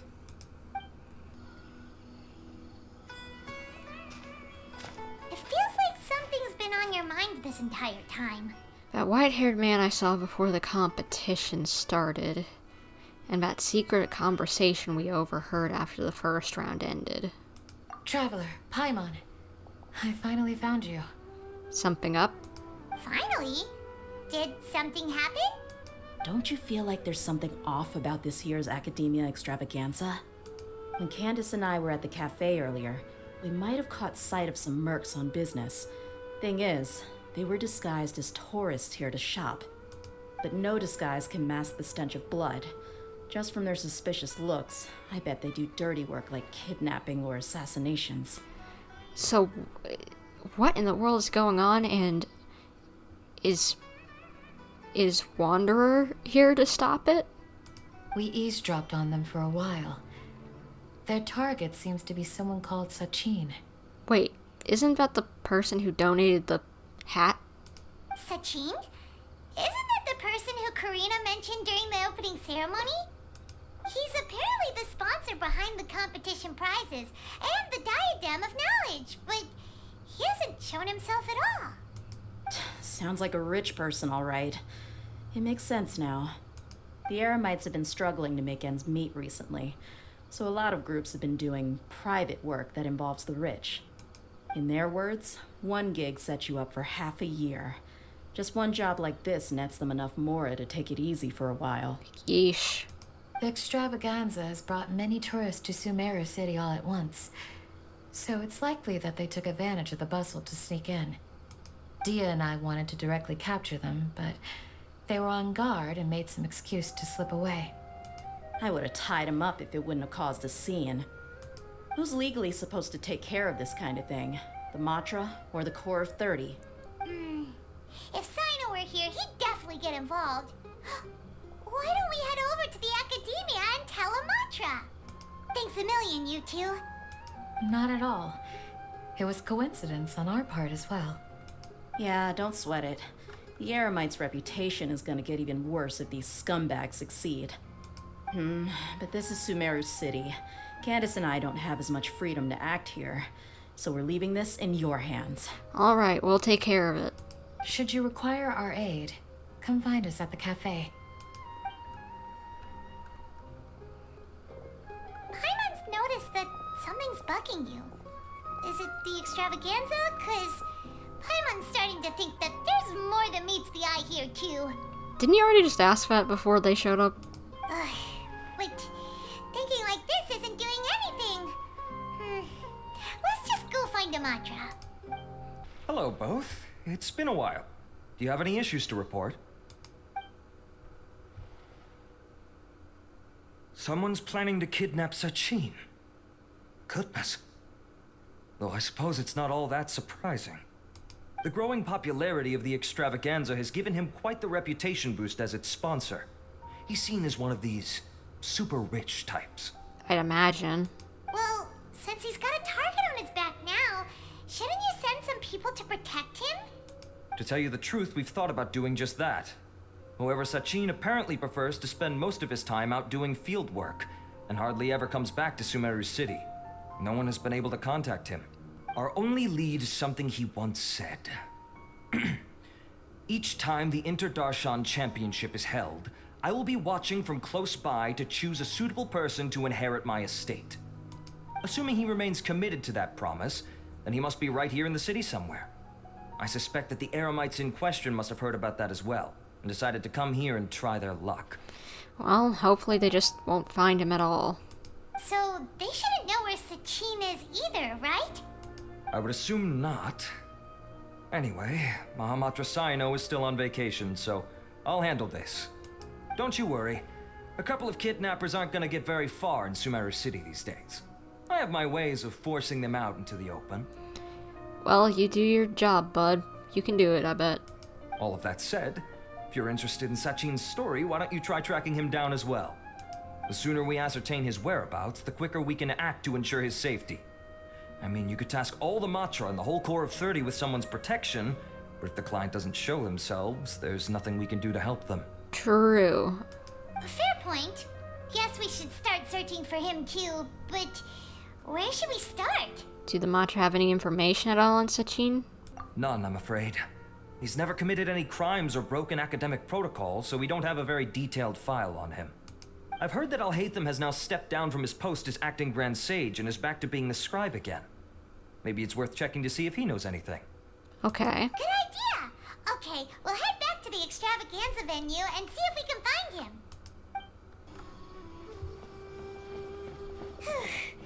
Hey, Nilu, have you seen Alhaitham anywhere? Alhaitham? Why, what is it? We're trying to track down someone and we need him to pull up some records for us. Oh, I see. Sorry, I don't know where he went. Of course. He's always the first to leave after the competition ends, and he never tells anyone where he'll be going. Huh. Yeah, actually, that sounds about right for him. Yeah, that makes a lot of sense. Let me think. To be honest, he doesn't seem very interested in the extravaganza, so he probably doesn't stick around longer than he has to. True. To him, being a commentator is just extra work he was roped into. Do you guys know of any places he'd go after work? Maybe he went home? Ooh, maybe. Paimon remembers that his house isn't that far from here, so we might as well check it out. Let's try knocking. Knock knock, Alhaitham, we're here. No answer? Maybe no one's home. Let's try again. Alhaitham. Hello? Alhaitham? Are you in? We need your help with something. Oh, it's you two? Oh, Kaveh, you're home. Come on in, I'll get the door for you. We didn't hear a peep when we first knocked. We thought no one was home. Well, I can't be too careful. If someone from the Akademiya came here looking for Alhaitham, and I opened the door for them without thinking, before long the whole city would know that I'm living here. You're pretty conscientious about this, huh? There's plenty of people who you know, have a like apartment together, you know. So what in the world's the problem? So, what happens if someone comes inside looking for him while you're at home? It's fine, as long as I stay in my own room. Anyway, why would someone just barge in here looking for him? Most people have better things to do.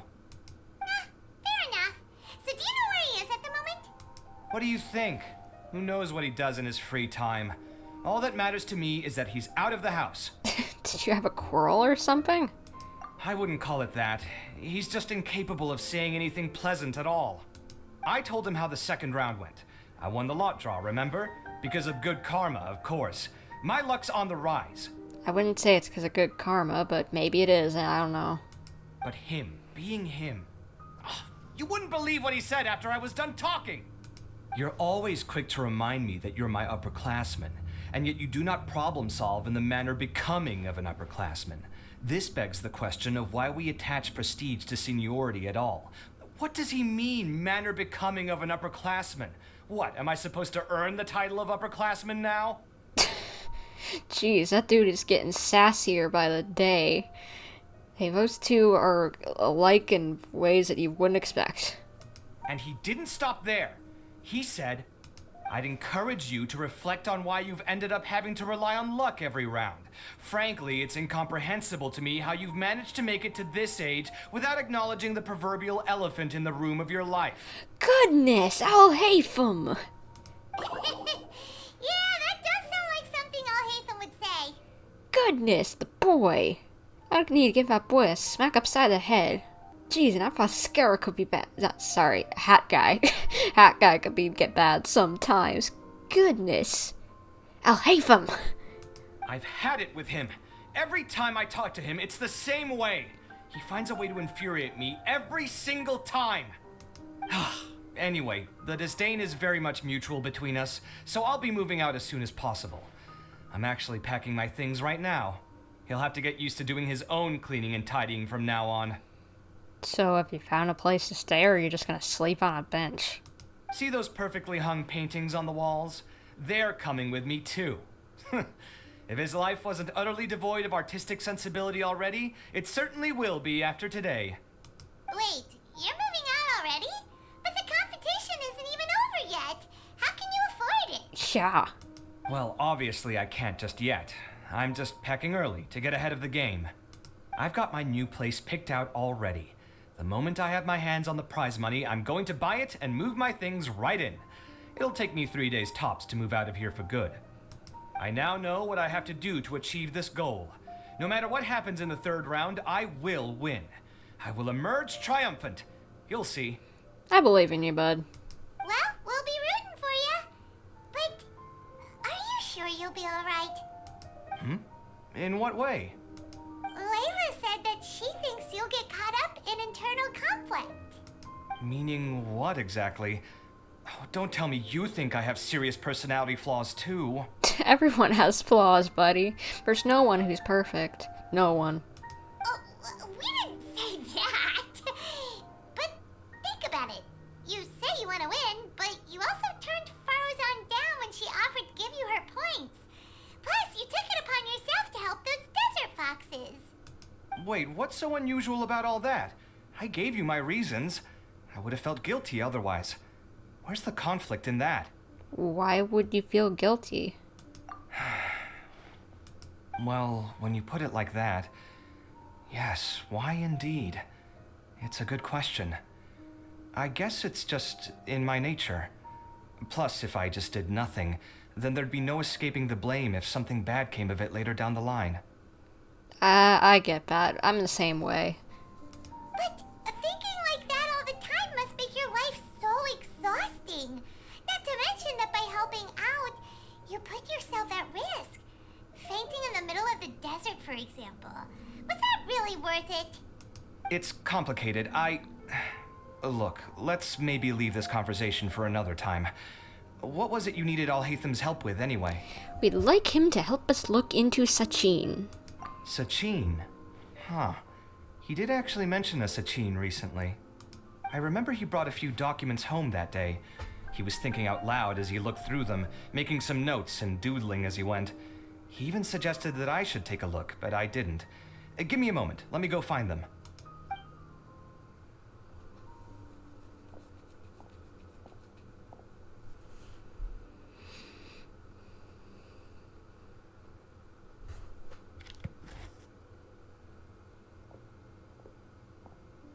Ah, this is the one. Here, take it.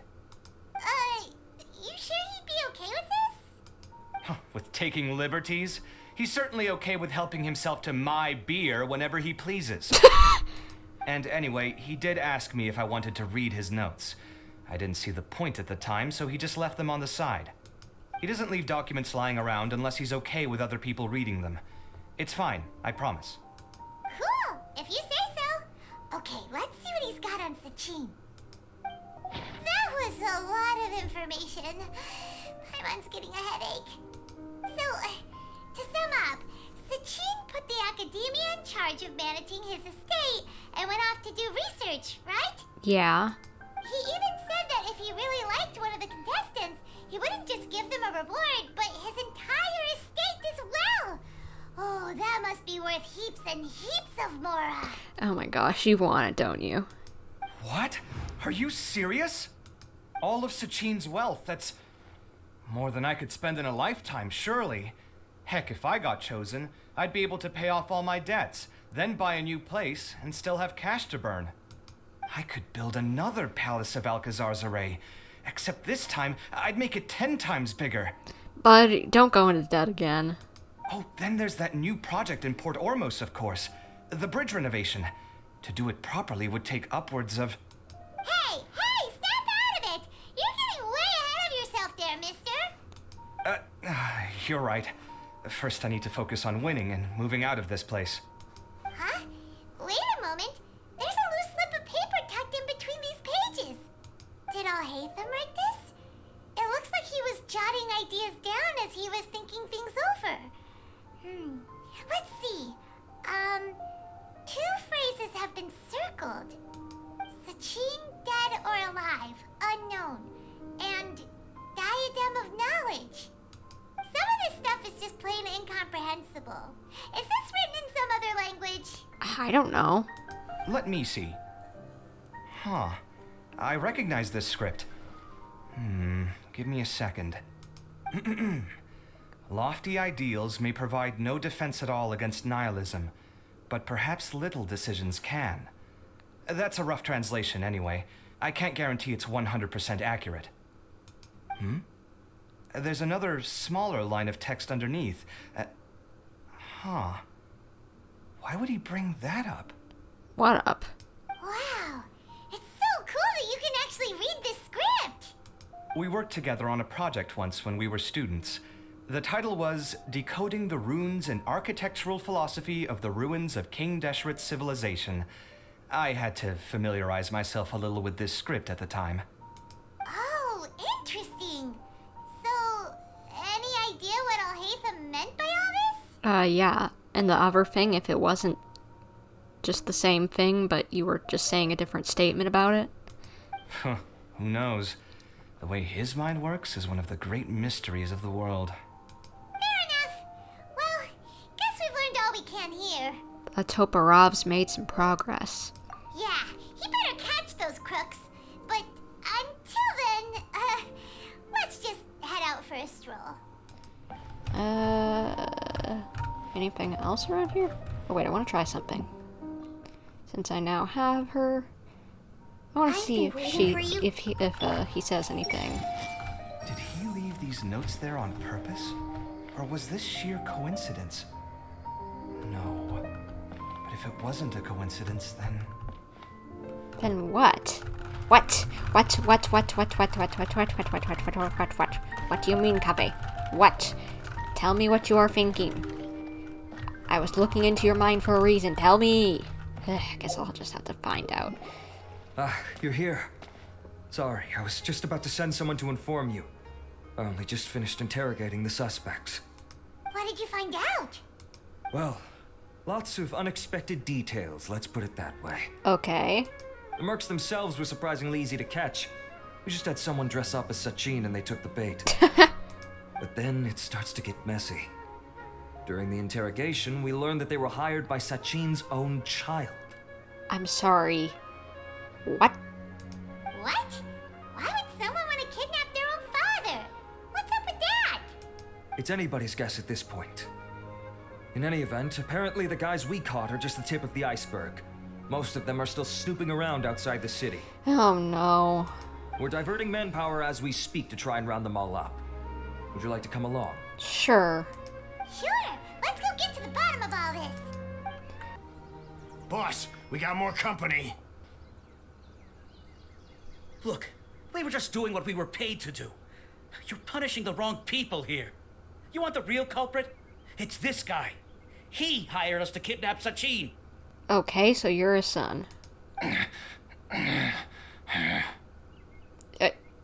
Dude, what, you have a wolf inside of you or something? What happened? Who beat you all up? Wait, you mean you aren't with them? I wonder if this was Wanderer's doing. With who? Who did this? First there was this flying brat. Didn't bother asking any questions, just started throwing punches. After that, some guy wearing green came along and interrogated us for a bit. Alhaitham and Wanderer were working together on this. Alright, good to know. I've got the confirmation I needed. This is the one who masterminded this whole plot. Jawani, Sachin's son. If you have any questions for him, now's your chance to ask them. When you're done, I'm arresting them all and taking them back to the Akademiya for further interrogation. Alright. So why did you hire people to kidnap Sachin? What do you think? 20 years ago, he upped and left to go and live a carefree life, not giving a second thought for my welfare. As if that's not bad enough already, he went and put his entire fortune in the care of the Akademiya, along with a contract saying that one day he'd pass it all on to a genius he admired. Ouch. Did he not leave anything for you? That's my inheritance. By rights. You expect me to sit back and watch it go to someone else? If he won't give me what's mine, I'll just have to take it from him. Were you planning to kill him? Of course. Didn't he say he would be here somewhere, watching the championship from the shadows? You were actually gonna kill him, weren't you? So, I figured I'd get some people to nab him. Then I make him change the contract. And if the Akademiya doesn't agree to hand over the goods, I make him publicly announce that I'm his chosen genius. So, did you find him? No. The old fart knows how to stay hidden. I'll give him that. He's probably cooped up somewhere watching all this go on and laughing to himself. I already thought he'd gone mad 20 years ago. And who knows what a madman's truly capable of. What do you know about the Diadem of Knowledge? Diadem of Knowledge? You mean that thing he donated to the Akademiya? Well, I can tell you that it's very expensive. He sold a lot of assets to purchase it back in the day. Weird things started happening after he brought it home, too. For example, sometimes we'd hear a high-pitched voice coming from the storage room. Okay, sounds like something might be possessed or something.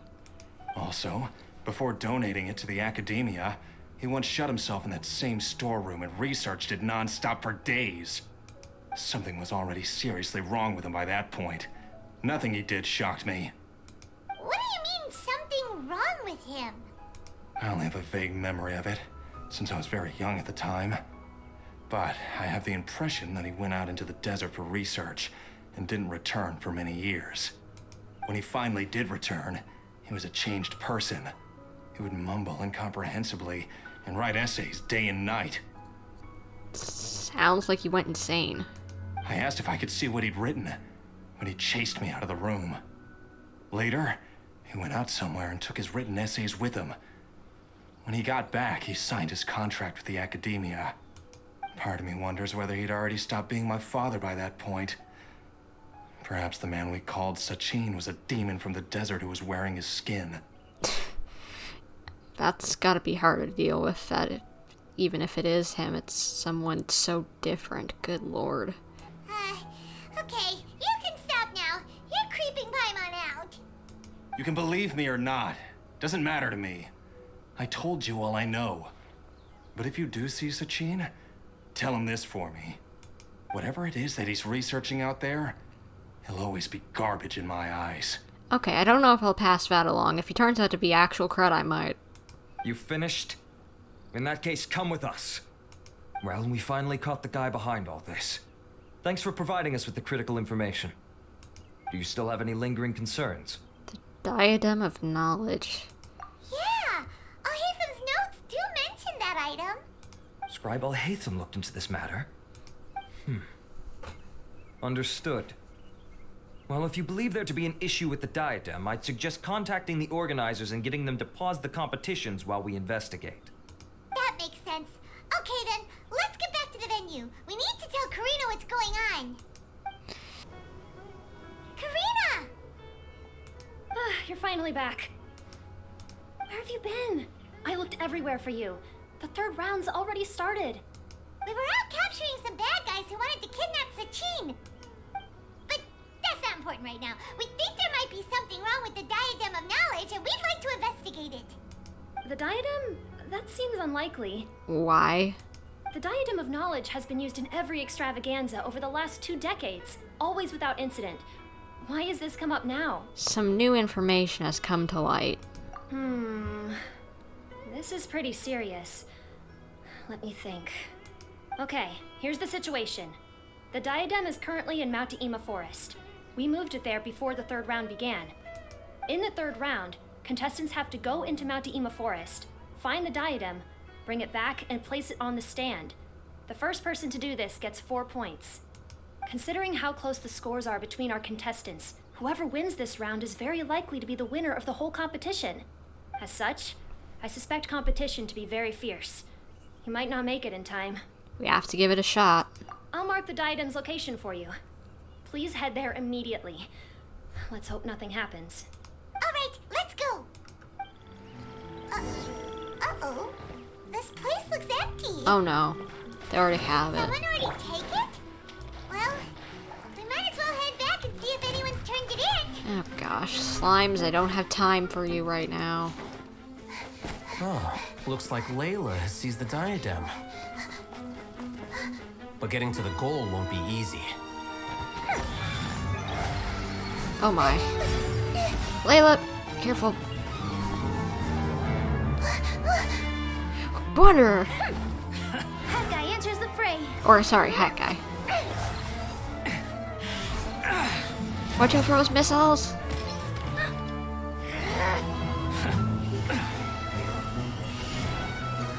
Come on, you can do it!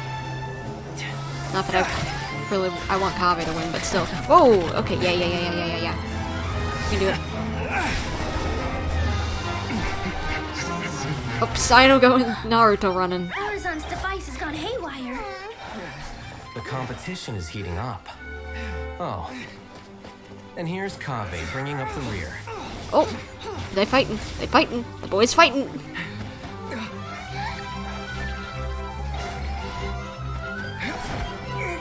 What in the world? Kaveh.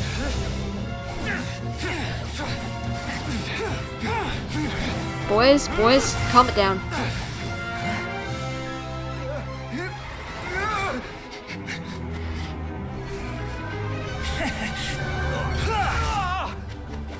What in the world? It's Kaveh's toolbox! Throwing the diadem to its owner! Grabbed it! Come on, Kaveh, come on, Kaveh! Put it down, put it down, put it down! Wait, no, this doesn't look good. Yes, that's right. Put the diadem in place, and you shall gain all you desire. This does not seem good. Maybe don't do it, Kaveh. Who are you? I need you to get out of my head! I am confident that you will not disappoint me. What just happened to me?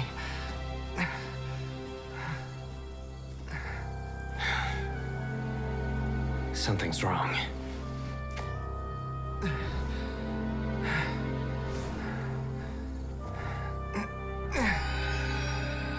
Wait, what's happening?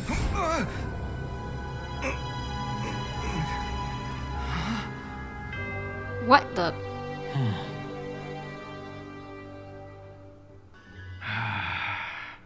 At long last, someone to inherit my estate, and with it, my research. Is he trapped inside that thing? Come, Kaveh. Come to me, my child. How do you know my name? Who are you? I am Sachin. Well, to be precise, I am but a fragment of Sachin's mind. Fate is a curious thing. Seeing you reminds me of another I once met. But you are made of sterner stuff than he, more cognizant of the trials and tribulations of this world. It is you who are worthy to inherit all that I once owned. Why does this read bad juju to me? We meet for the first time, children. But what I mean to say now is of utmost importance. So please, pay attention and bear witness. You have all performed outstandingly in this Interdarshan Championship. The Akademiya has many rare talents among its ranks, and you are the creme of the creme. But if I were to choose a successor, I would choose you, Kaveh. Not only because you were victorious, but also due to our similarities in character. Me? Similar to you? Why, yes. Both of us have the misfortune to be idealists, and that is the source of our misery. 28 years ago, I came to the desert and lived there for 8 full years. What do you think I saw there? Alas, endless strife and slaughter, conflict over water sources, robbing of merchant caravans, exploitation of the people relentlessly, day after day. Beyond the wall of Samiel lay a completely different world from the one I knew. Yeah, it wasn't great over there before we helped out. The things I witnessed there tormented me greatly. I wished desperately to find a way to save them. So, did you find a way? As a Vahumana scholar, I tried to use Vahumana knowledge to find the answer. I researched history and anthropology, performed countless experiments on human nature, and even sought out the scholars living deep in the desert who called themselves the Lost Darshan. But in the end, I found that the answer I sought simply did not exist. It was not possible to simply assign blame for these transgressions to any one party, for the sins are carved into humanity's very nature. Our nature begets conflict, and conflict begets destruction. This is the inexorable truth. She's got a point. The aim of my research was to draw lessons from history. But what I discovered was that history offers no such guidance. Things can only ever go from bad to worse. After this realization, I could no longer see the meaning in anything that I had ever learned. Consumed by an overwhelming sense of emptiness, I could no longer bear to face life. And so, I decided to bring my life to an end. But before I went through with it, a strange twist of fate led me to come into the possession of this diadem, which has the ability to preserve part of one's consciousness. Into it, I placed my experiences before requesting that the Akademiya manage my estate. As I thought, the contract you signed with the Akademiya was in essence your will. But if you'd given up hope on this world, why did you feel the need to do this? I mentioned that I have performed a great many experiments concerning human nature. You may regard this as the very last experiment of them all. Okay. The Akademiya has no shortage of genius talents, nurturing the brightest minds of every generation. And so, with a handsome reward to draw out the worthiest of individuals, my hope was that one day, I would find one who could untangle the mystery of human nature once and for all, and help to move the world onto a better path. I see. So you desired a successor who was not only a genius, but who also understood the suffering of ordinary people. Such a person would have a clearer understanding of humanity, society, and the world. Huh? But did you ever consider that wealth numbs the human heart to the pain in the world? Even an idealist may be incapable of following through on your wishes after inheriting your wealth. You are highly intelligent, yet you are not the sort of person who would understand my line of thinking. To me, this is also part of the experiment, part of my investigation into human nature. Whether my successor suffers as a consequence of my research, or succumbs to an indulgence in pleasure-seeking, my research will have progressed. I guess, yeah. I grieve the fundamental sickness of the world. I regret the unbearable weight of its history. And I lament the research that I failed to complete. And this, Kaveh, my dear child, is why you will be of great utility to me. You're absolutely certain that you want to give me everything you owned? For me to do with as I please? I have faith in what I see in you. Now wear the diadem, Kaveh, and complete the journey that I could not.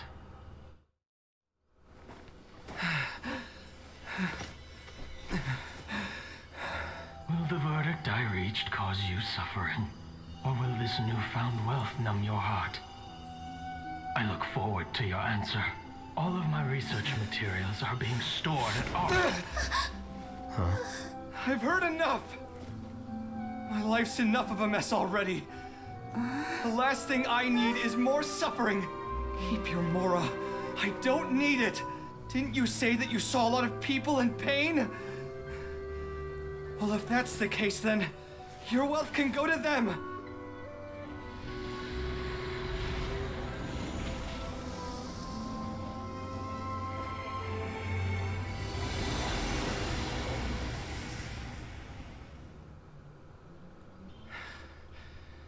I guess that'll be the end of that. Wow. He made quite a noble choice. He could have taken the wealth and still done it anyway, just gotten himself a new place and maybe paid off his debt and then done the rest, but giving away the rest, but he just did that. And he also set the guy free, kind of. Kaveh. Are you alright? Any physical discomfort? I'm fine. Thanks, Tighnari.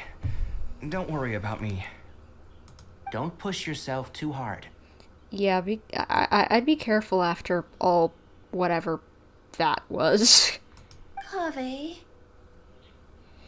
Kaveh may have broken the diadem, but he successfully completed the task prior to that. According to the rules, this makes him the victor of round 3. Points-wise, this also makes him the winner of the Interdarshan Championship. As the champion and Sachin's personally designated successor, Kaveh has obtained the rights to inherit the entirety of his estate. For the avoidance of doubt, can you confirm that it is your intention to donate all of Sachin's wealth? Like I said, he thought that the world is a bad place. Well then, let's use what he left behind to change it for the better. Aww. Rejecting the world will achieve nothing. He and I, we're not the same. Alright. As the scribe, I will make a record of this incident on file. The sages will contact you in person for details on how exactly Sachin's estate is to be used.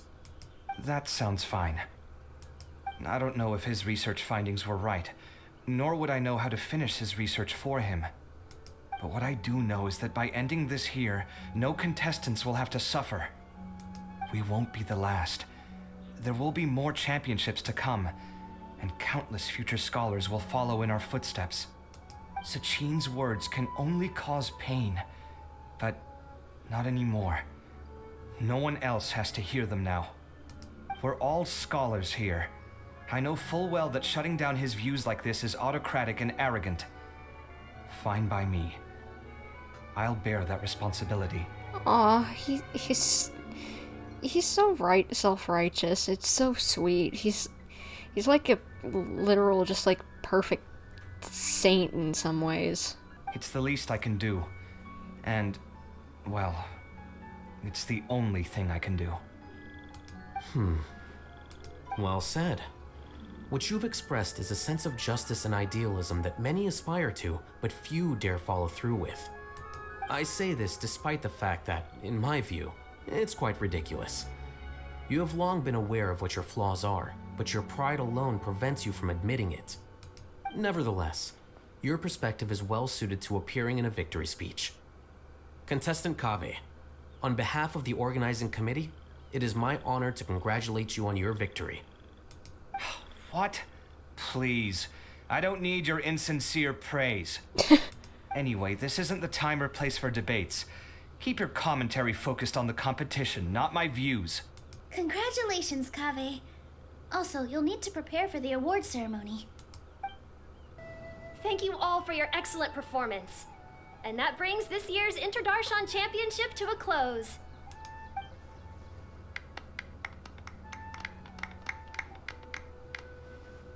Finally, it gives me great pleasure to invite our champion, Kaveh, to the stage to receive his award. Typically at this point, we would crown our champion with the diadem as well as presenting them with their award. However, we have just received word that Kaveh has inherited Sachin's estate and made the decision to donate it all to charitable causes. Sachin's estate is getting donated? So much, Mora. And he gave it all up? Hopefully maybe he gives a little bit to that kid of Sachin's that just was left out in the cold like that. Good lord. Kaveh's generosity will give many struggling families the chance to change their lives for the better. Of course, without the diadem and prize money to present, this makes the award ceremony a little more concise than expected. Would you like to say a few words, Kaveh? I'm sure many of our audience, like myself, are curious to learn why you decided to give all this wealth away. I'm not entirely sure what I should say under these circumstances. I'm glad to have won, even though I'd say luck played a big part in that. As for why I want to give the Mora away, I don't support Sachin's views, and I don't want to take his Mora. With a lot of things in life, people need to experience them for themselves. it shouldn't be up to one person to make a judgment on. Not him, and not me either. Yeah. Anyway, this isn't really the time and place for such weighty and complicated topics. So, I guess that's all. I'll leave it there. Thanks very much. Oh, Kaveh, just one moment. While this is a short and sweet award ceremony, we do still have a prize to present you with. Please take this limited edition Genius Invocation TCG card. And now Cyno's just like, no, dang it. The only prize left was that, and I still didn't get it. Additionally, your champion status will be logged in your record. This means that the Sages will give priority consideration to any future project proposals you submit. All right, I'll take the card. But as for project proposals, forget it.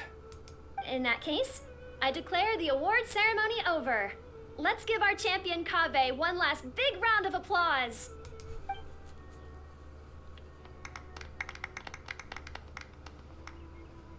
I still don't really get it. The sum of Mora would have been enough for me to live in luxury for my entire life. That just means you're not strange enough to understand the way that geniuses think. Come on, we've still got the whole Wisdom Gala to explore. Glad that's over. I think I'm quite good at giving speeches, but this one was just so tiring. I can understand that. Do you mean that you're still exhausted from the competition? Honestly, you don't look happy at all, but whatever else happened, you're the champion, you know? Don't you think you should be proud of that? I suppose. Oh, wait. Cyno said he wanted the card, didn't he? And now I have it, right here. So you're gonna give it to him? But if it's a rare one, you should be able to make a tidy sum of more off it. Why would I do that? It's of no use to me whatsoever. I may as well just give it to him. Could you pass it on to him for me when you next see him? Aw, sure. Whoa! This is a super big deal. You should do it yourself. Come on, let's go find Cyno. Huh? But I was gonna rest for a while longer. Hey, stop pulling my hair!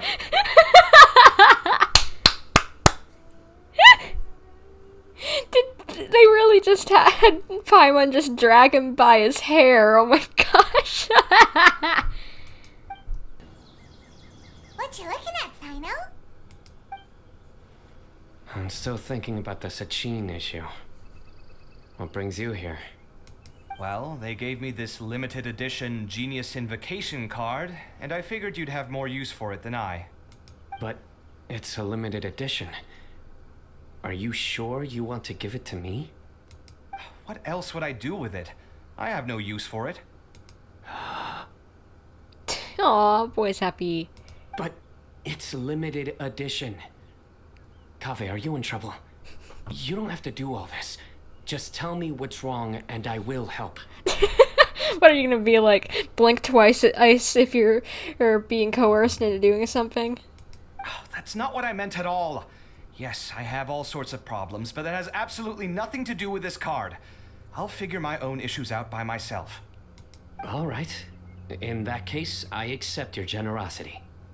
But now that I realize that you have no concept of its value, I cannot simply take it from you.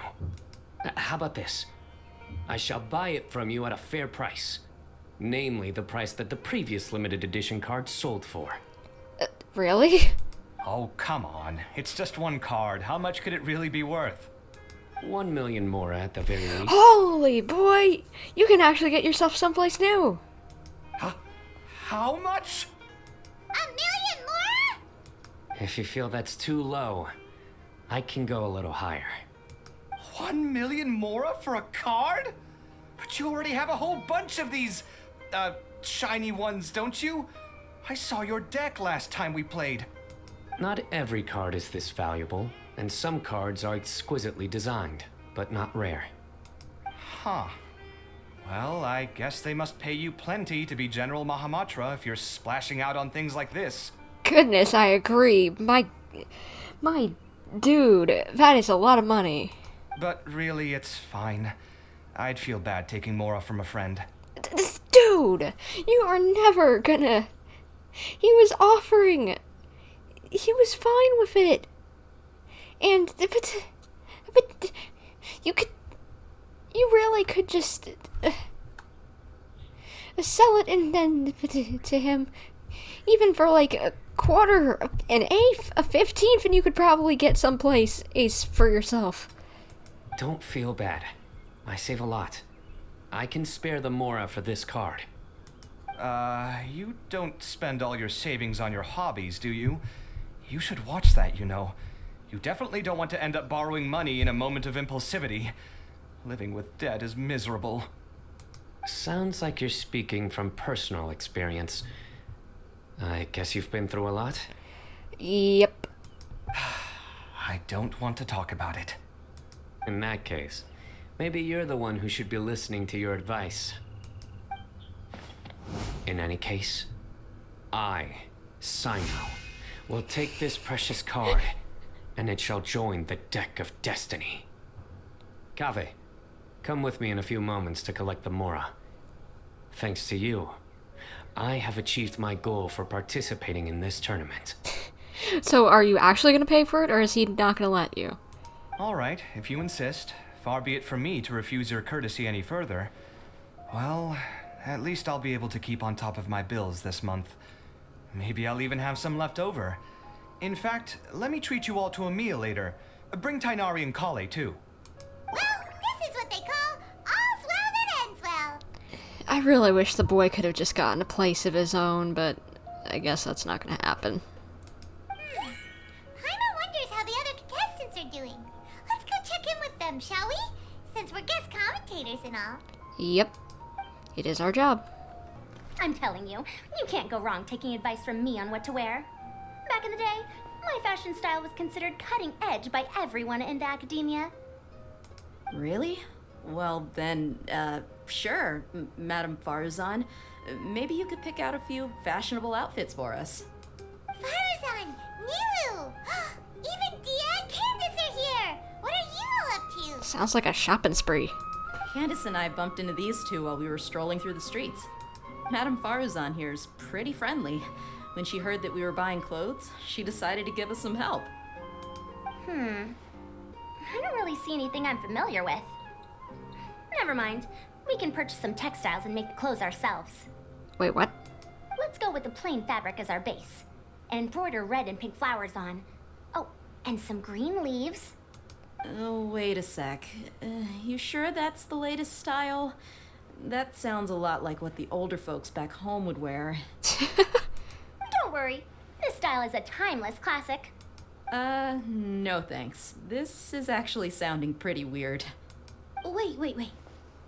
Madame Farazan's right. That style is a classic and used to be mainstream fashion. But these days, there are some other options too. If you don't mind, how about I pick some clothes out for everyone? It's not often that we get to meet up, especially since Candace rarely makes it to Sumeru City. Also, I know a few places where I can get a great bargain. These gals seem to be having fun, a little shopping trip. Sure. I'm happy to leave it to you. I'll come with you to have a look. One always has to keep on top of what the youth of today are into. Madame Farazan? Come quick, she's over here. Wait, what? Who are you? We're new in the academia. We saw all the amazing things you did during the competition. Do you have any classes we could sign up for? Of course I do. And you're both very welcome to join. That's great! We can't wait. What's your area of research? Precision mechanics? I'm from Haravatat. Huh? But you seem like an expert in machines. Wait, sorry. I remember now. You were representing the Haravatat Darshan in the championship. Oh, their classes are so boring, though. I'm sorry, ma'am. Let me know if you run any other classes in the future. I'll be there. Oh gosh, didn't work out. I knew it. What about you? Aren't you going to leave with your friend? I think you're amazing, Madame Farazan, and I'd like to learn from you for a while, if possible. I can take the class you're teaching as an option, even though cross-Darshan lessons might be a little tough to arrange. but I look forward to learning from you. Well, you got a little bit of help with your teaching stuff, Farizan. I see. You're a good egg, child. Don't worry. Study under me, and I promise you, you will get the best teaching available. Thank you so much, ma'am. Well, I won't disturb you any further. See you in class. I don't quite understand what happened there, but congratulations, I think. Traveler, Paimon, would you two like to come and pick out some clothes? Sorry, we can't. We've got a meal with Kaveh later, and we have to check in with all the other contestants before then. Mm-hmm. Oh, by the way, have any of you seen Hat Guy or Layla? I don't know where Hat Guy went. We just saw Layla not too long ago, though. But she was hanging out with some other Ratahoa students, so we didn't get a chance to speak with her. Are you gonna go and see what she's up to? Yeah.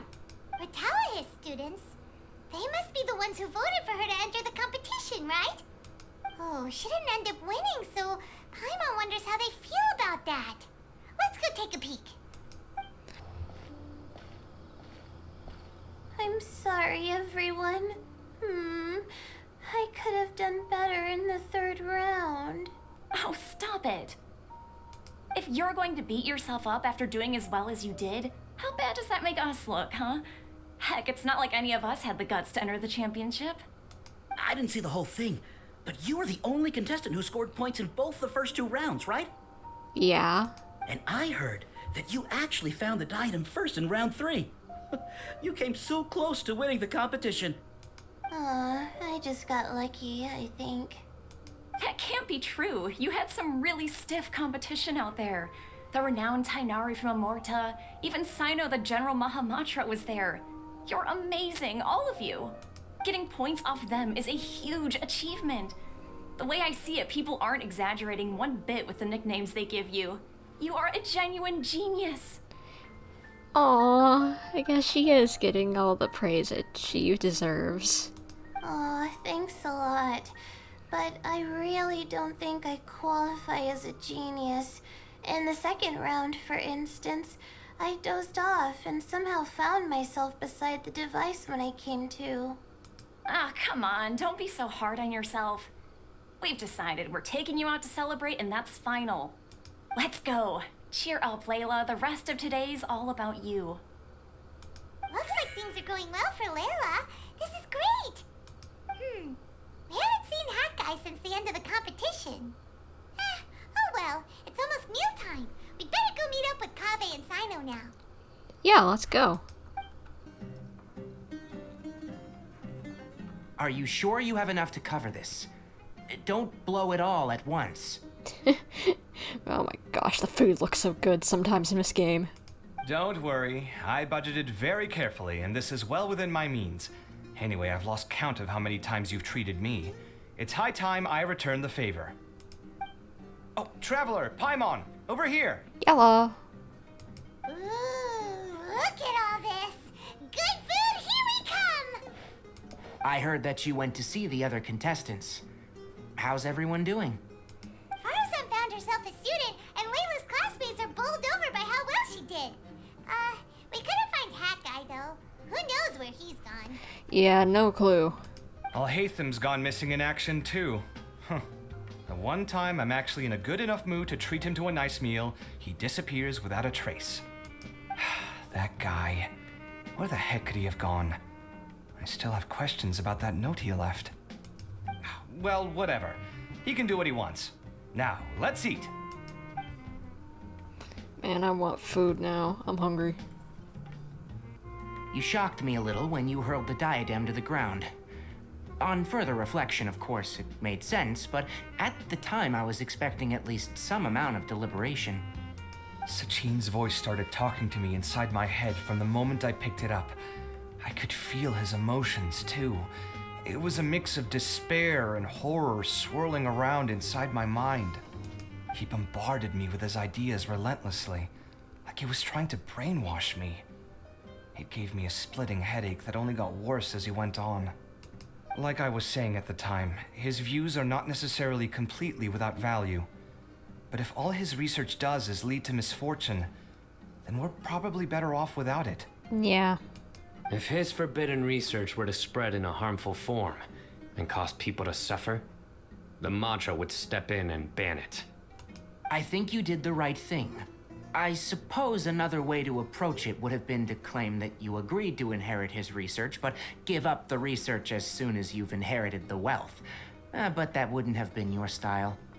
I won't comment on his theories or experiments, but I don't believe that he was careless in his choice of candidate. He chose you. That means he knew what he was doing. Yeah, and you're a pure being. Perhaps.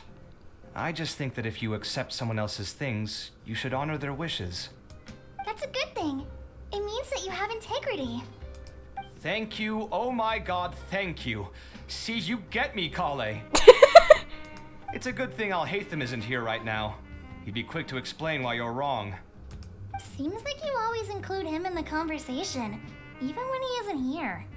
Yep, no dinner with Kaveh is complete without a few words about Alhaitham. You gotta gossip about the Cray roommate sometimes. I sense that Alhaitham has in fact been here with us all along. Wait, what? He's here? Where? Why didn't you tell me? He lives rent-free in each of our hearts. Okay.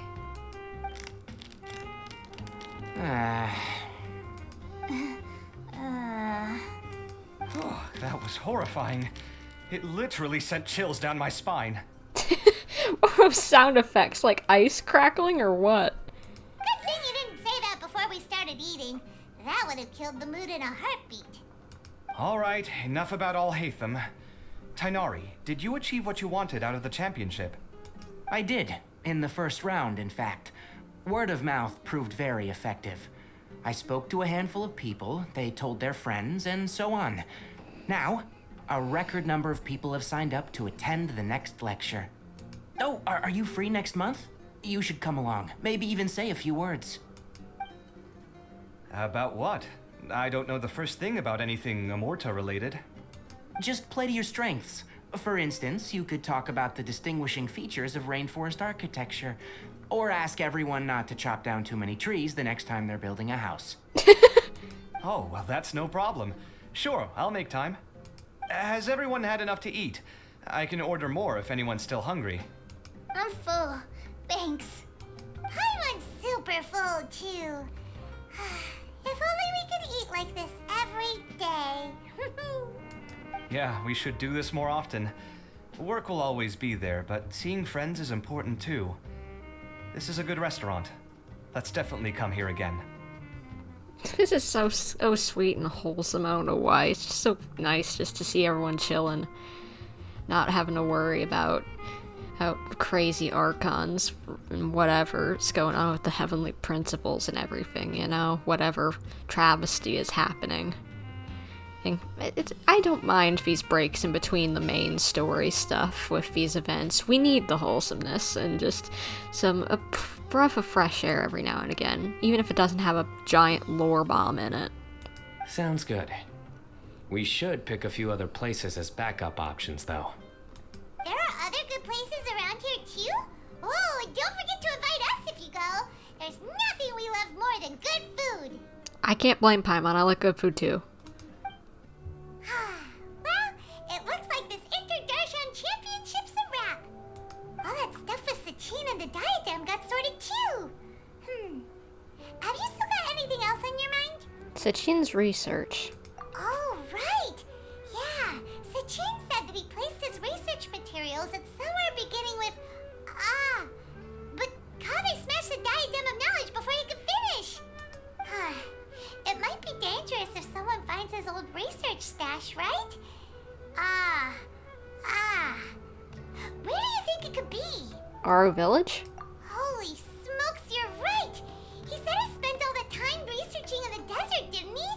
So it's very possible that that's where he'd leave all his notes.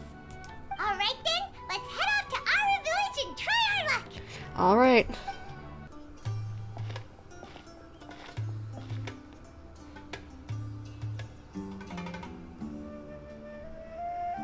Didn't expect to run into you here. Alhaitham, what are you doing here?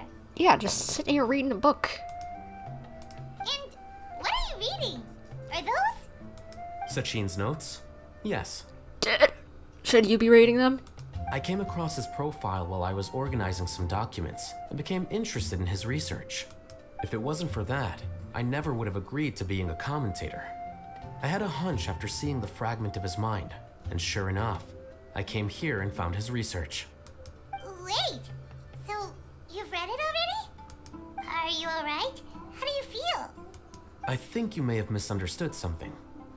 The reason Sachin chose that architect to inherit his research was that only he could really empathize with both the calamity and the humanity that these notes seek to convey. Only one who resonates with these sentiments would suffer and begin to think of history as bleak, the present as perplexing, and the future as pessimistic. Empathy is a double-edged sword. Clearly, I am not the same sort of person as Sachin was. 'Cause you're pretty cut and dry, honestly. Empaths have many friends, and their wide social circle comes with certain societal advantages. But this also makes it hard for them to achieve their goals. Why's that? All important things in life involve other people. As such, it's extremely difficult to live a life that causes no harm whatsoever to others. If you really want to achieve your goals, you have to be prepared to make enemies along the way. Not everyone can deal with that reality. Yeah, true. And that reality is like the material here. Objective, heavy, negative. But, at the end of the day, for all these experiment results and conclusions, it's just one person's perspective. Sachin's. So, what are your thoughts now that you've read it? As a scholar, Sachin was without a doubt a genius. He laid the blame for the darkness in the world squarely on humanity, experimented extensively with reliable results, and drew logical conclusions. In that sense, one might say his views were correct. So, people are bad? And things can only ever get worse? All of that's true? Yes and no? That is not a question for me to answer. Someone else will arrive shortly. You can ask them instead. All I will say is that the world is not built on correctness alone. Sometimes, being correct means nothing at all. Those words you wrote among your notes, what did that line written in ancient script mean? Lofty ideals may provide no defense at all against nihilism, but perhaps little decisions can. By their own choice, the idealist seeks to bring happiness to all while denying themselves the same. Thus, they shall never reach even the borders of truth until they wipe away the ignorance that blinds them. I wouldn't say it's ignorance. I've never been able to agree with certain philosophies. Even Sachin himself struggled to comprehend the notion of sacrificing oneself for the greater good. But sadly, all viewpoints will find their supporters, and the way we see the world largely decides our fates. Alright then, I got what I came for. These research materials are yours to look after. I'll be off. We're just keeping them? Wait, so you came here just to read this stuff? You missed out on a big get-together, you know. Get-together? Ah, yes, that makes sense. This is a good opportunity for that sort of thing. Guess what? Kaveh treated everyone this time. Then I'm sure he packed up the leftovers for me. See ya. Really? Well, it does suit his type. And there he goes. Well, it seems like he really wasn't affected by this research. He said that someone else would answer our questions. Who do you think that'll be?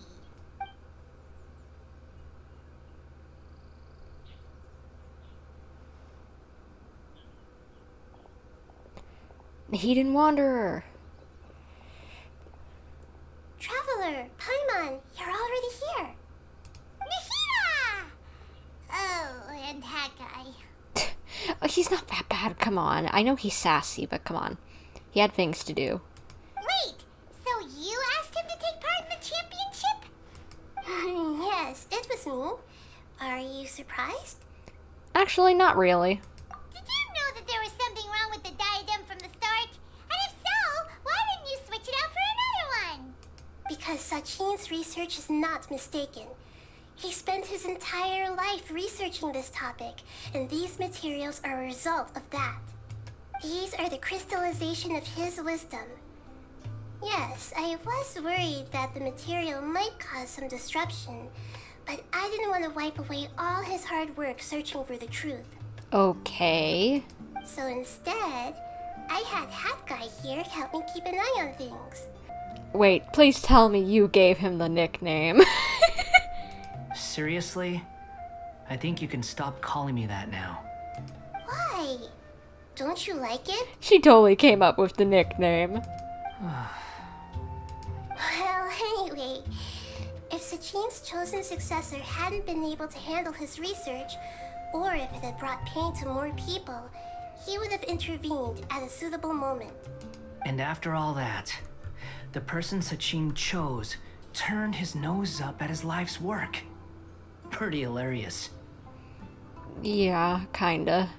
I was also hoping that this could be an opportunity for you to learn how to interact with people normally. But it looks like that didn't work out.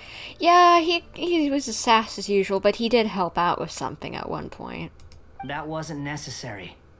I'm still paying you back for your help. And the last thing I need is more reasons to be indebted to you. Nita, what did you mean by Sachin's research is not mistaken?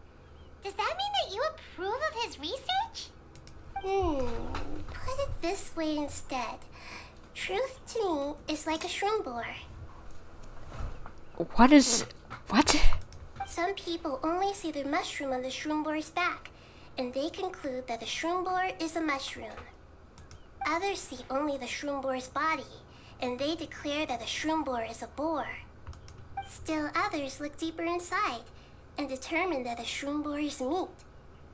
These conclusions are all correct in their own way, but none of them objectively describe the shroom boar. True. Paimon kinda gets it, but also not really. The world is the same way. No one, not even I included, can understand it in its entirety. All of us are somewhere on the path toward truth. Within the confines of our limited knowledge, some may blindly believe in the beauty of this world, and others may focus only on its evils. In truth, the most important thing isn't what state the world is in now, but what people hope it will become. But of course, I don't mean that as a criticism or a call to action. Ultimately, my duty as the God of Wisdom is to guide every form of wisdom to a place where it can find its purpose. That was a long speech. So what are you actually going to do with these research materials? He was just like, oh wow, moving on. Because Kaveh, as the successor of this research, does not wish to see these ideas disseminated, I will seal it up. But even though Sachin's research could be considered negative wisdom, it is still a building block of the truth. If someone wishes to follow in his footsteps in the future, I will not stop them. I also look forward to the day that a member of the Vahumana Darshan can not only comprehend his theories, but also find a way out from the despair as well. Vahumana doesn't have that kind of talent. Wait, you're not intending to keep me in Vahumana long term, are you? I don't remember signing up to become a scholar. Don't you think I'm useful enough to you as a prisoner? Oh boy, here we go again. Buddy, you're not a prisoner. You're just helping her out just because you feel like it. So you're nice. Admit it. You think so? Well, to that, I would say that in Sumeru, even prisoners have a right to an education. I hope that your studies in Vahumana will help you deal with your own fate and learn how best to settle old debts from your past. I will review your final thesis myself. I am expecting great things from you, Mr. Hat Guy.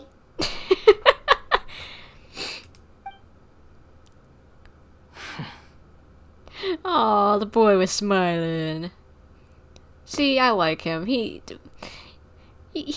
just putting on a cover. A tsundere cover. Where were you while the rest of us were eating together? I don't recall being obligated to report my whereabouts to you. Did you go find another hidey hole to read in? You need to change your ways, you know. You can't survive on books alone. Surviving on meals paid for by you would be harder still. You? Whatever. It doesn't take a genius to guess what you've been up to. You were investigating Sachin, weren't you? It was obvious from your notes. However, I don't believe his research alone would have been enough to pique your interest. His way of doing things is disturbing, while you... Well, to be fair, your philosophy disgusts me too, but you and Sachin are nothing alike. I don't imagine your views intersect at all. Egoism and nihilism are not the same thing. My personal interests aside, Sachin's legacy is not entirely meaningless. He conducted experiments on a great scale and left his findings behind. Also, thanks for the compliment, but I'm actually just passing through. I didn't come here for the conversation. Well, not this one at least. What do you mean? What topic of conversation could be more sacred among scholars than the exploration of differing philosophies? Well, based on what I've learned, Sachin and his disturbing way of doing things, as you put it, is very likely to have met your father 20 years ago. Do what? Sachin and his disturbing way of doing things, as you put it. They knew each other? What did you say? Wait, so... No. Surely that doesn't mean... Huh. So that's why he thought I looked familiar. My father must have gone into the desert due to his influence. I'm afraid so. Wait, what? Are you saying that his father died due to this? This dude?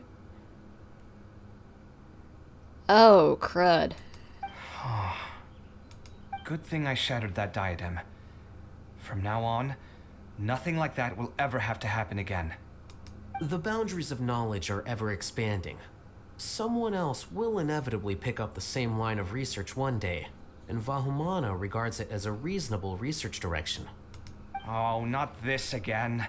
Even if you're right and people are bound to fall into the same intellectual traps, things won't necessarily go the same way again next time.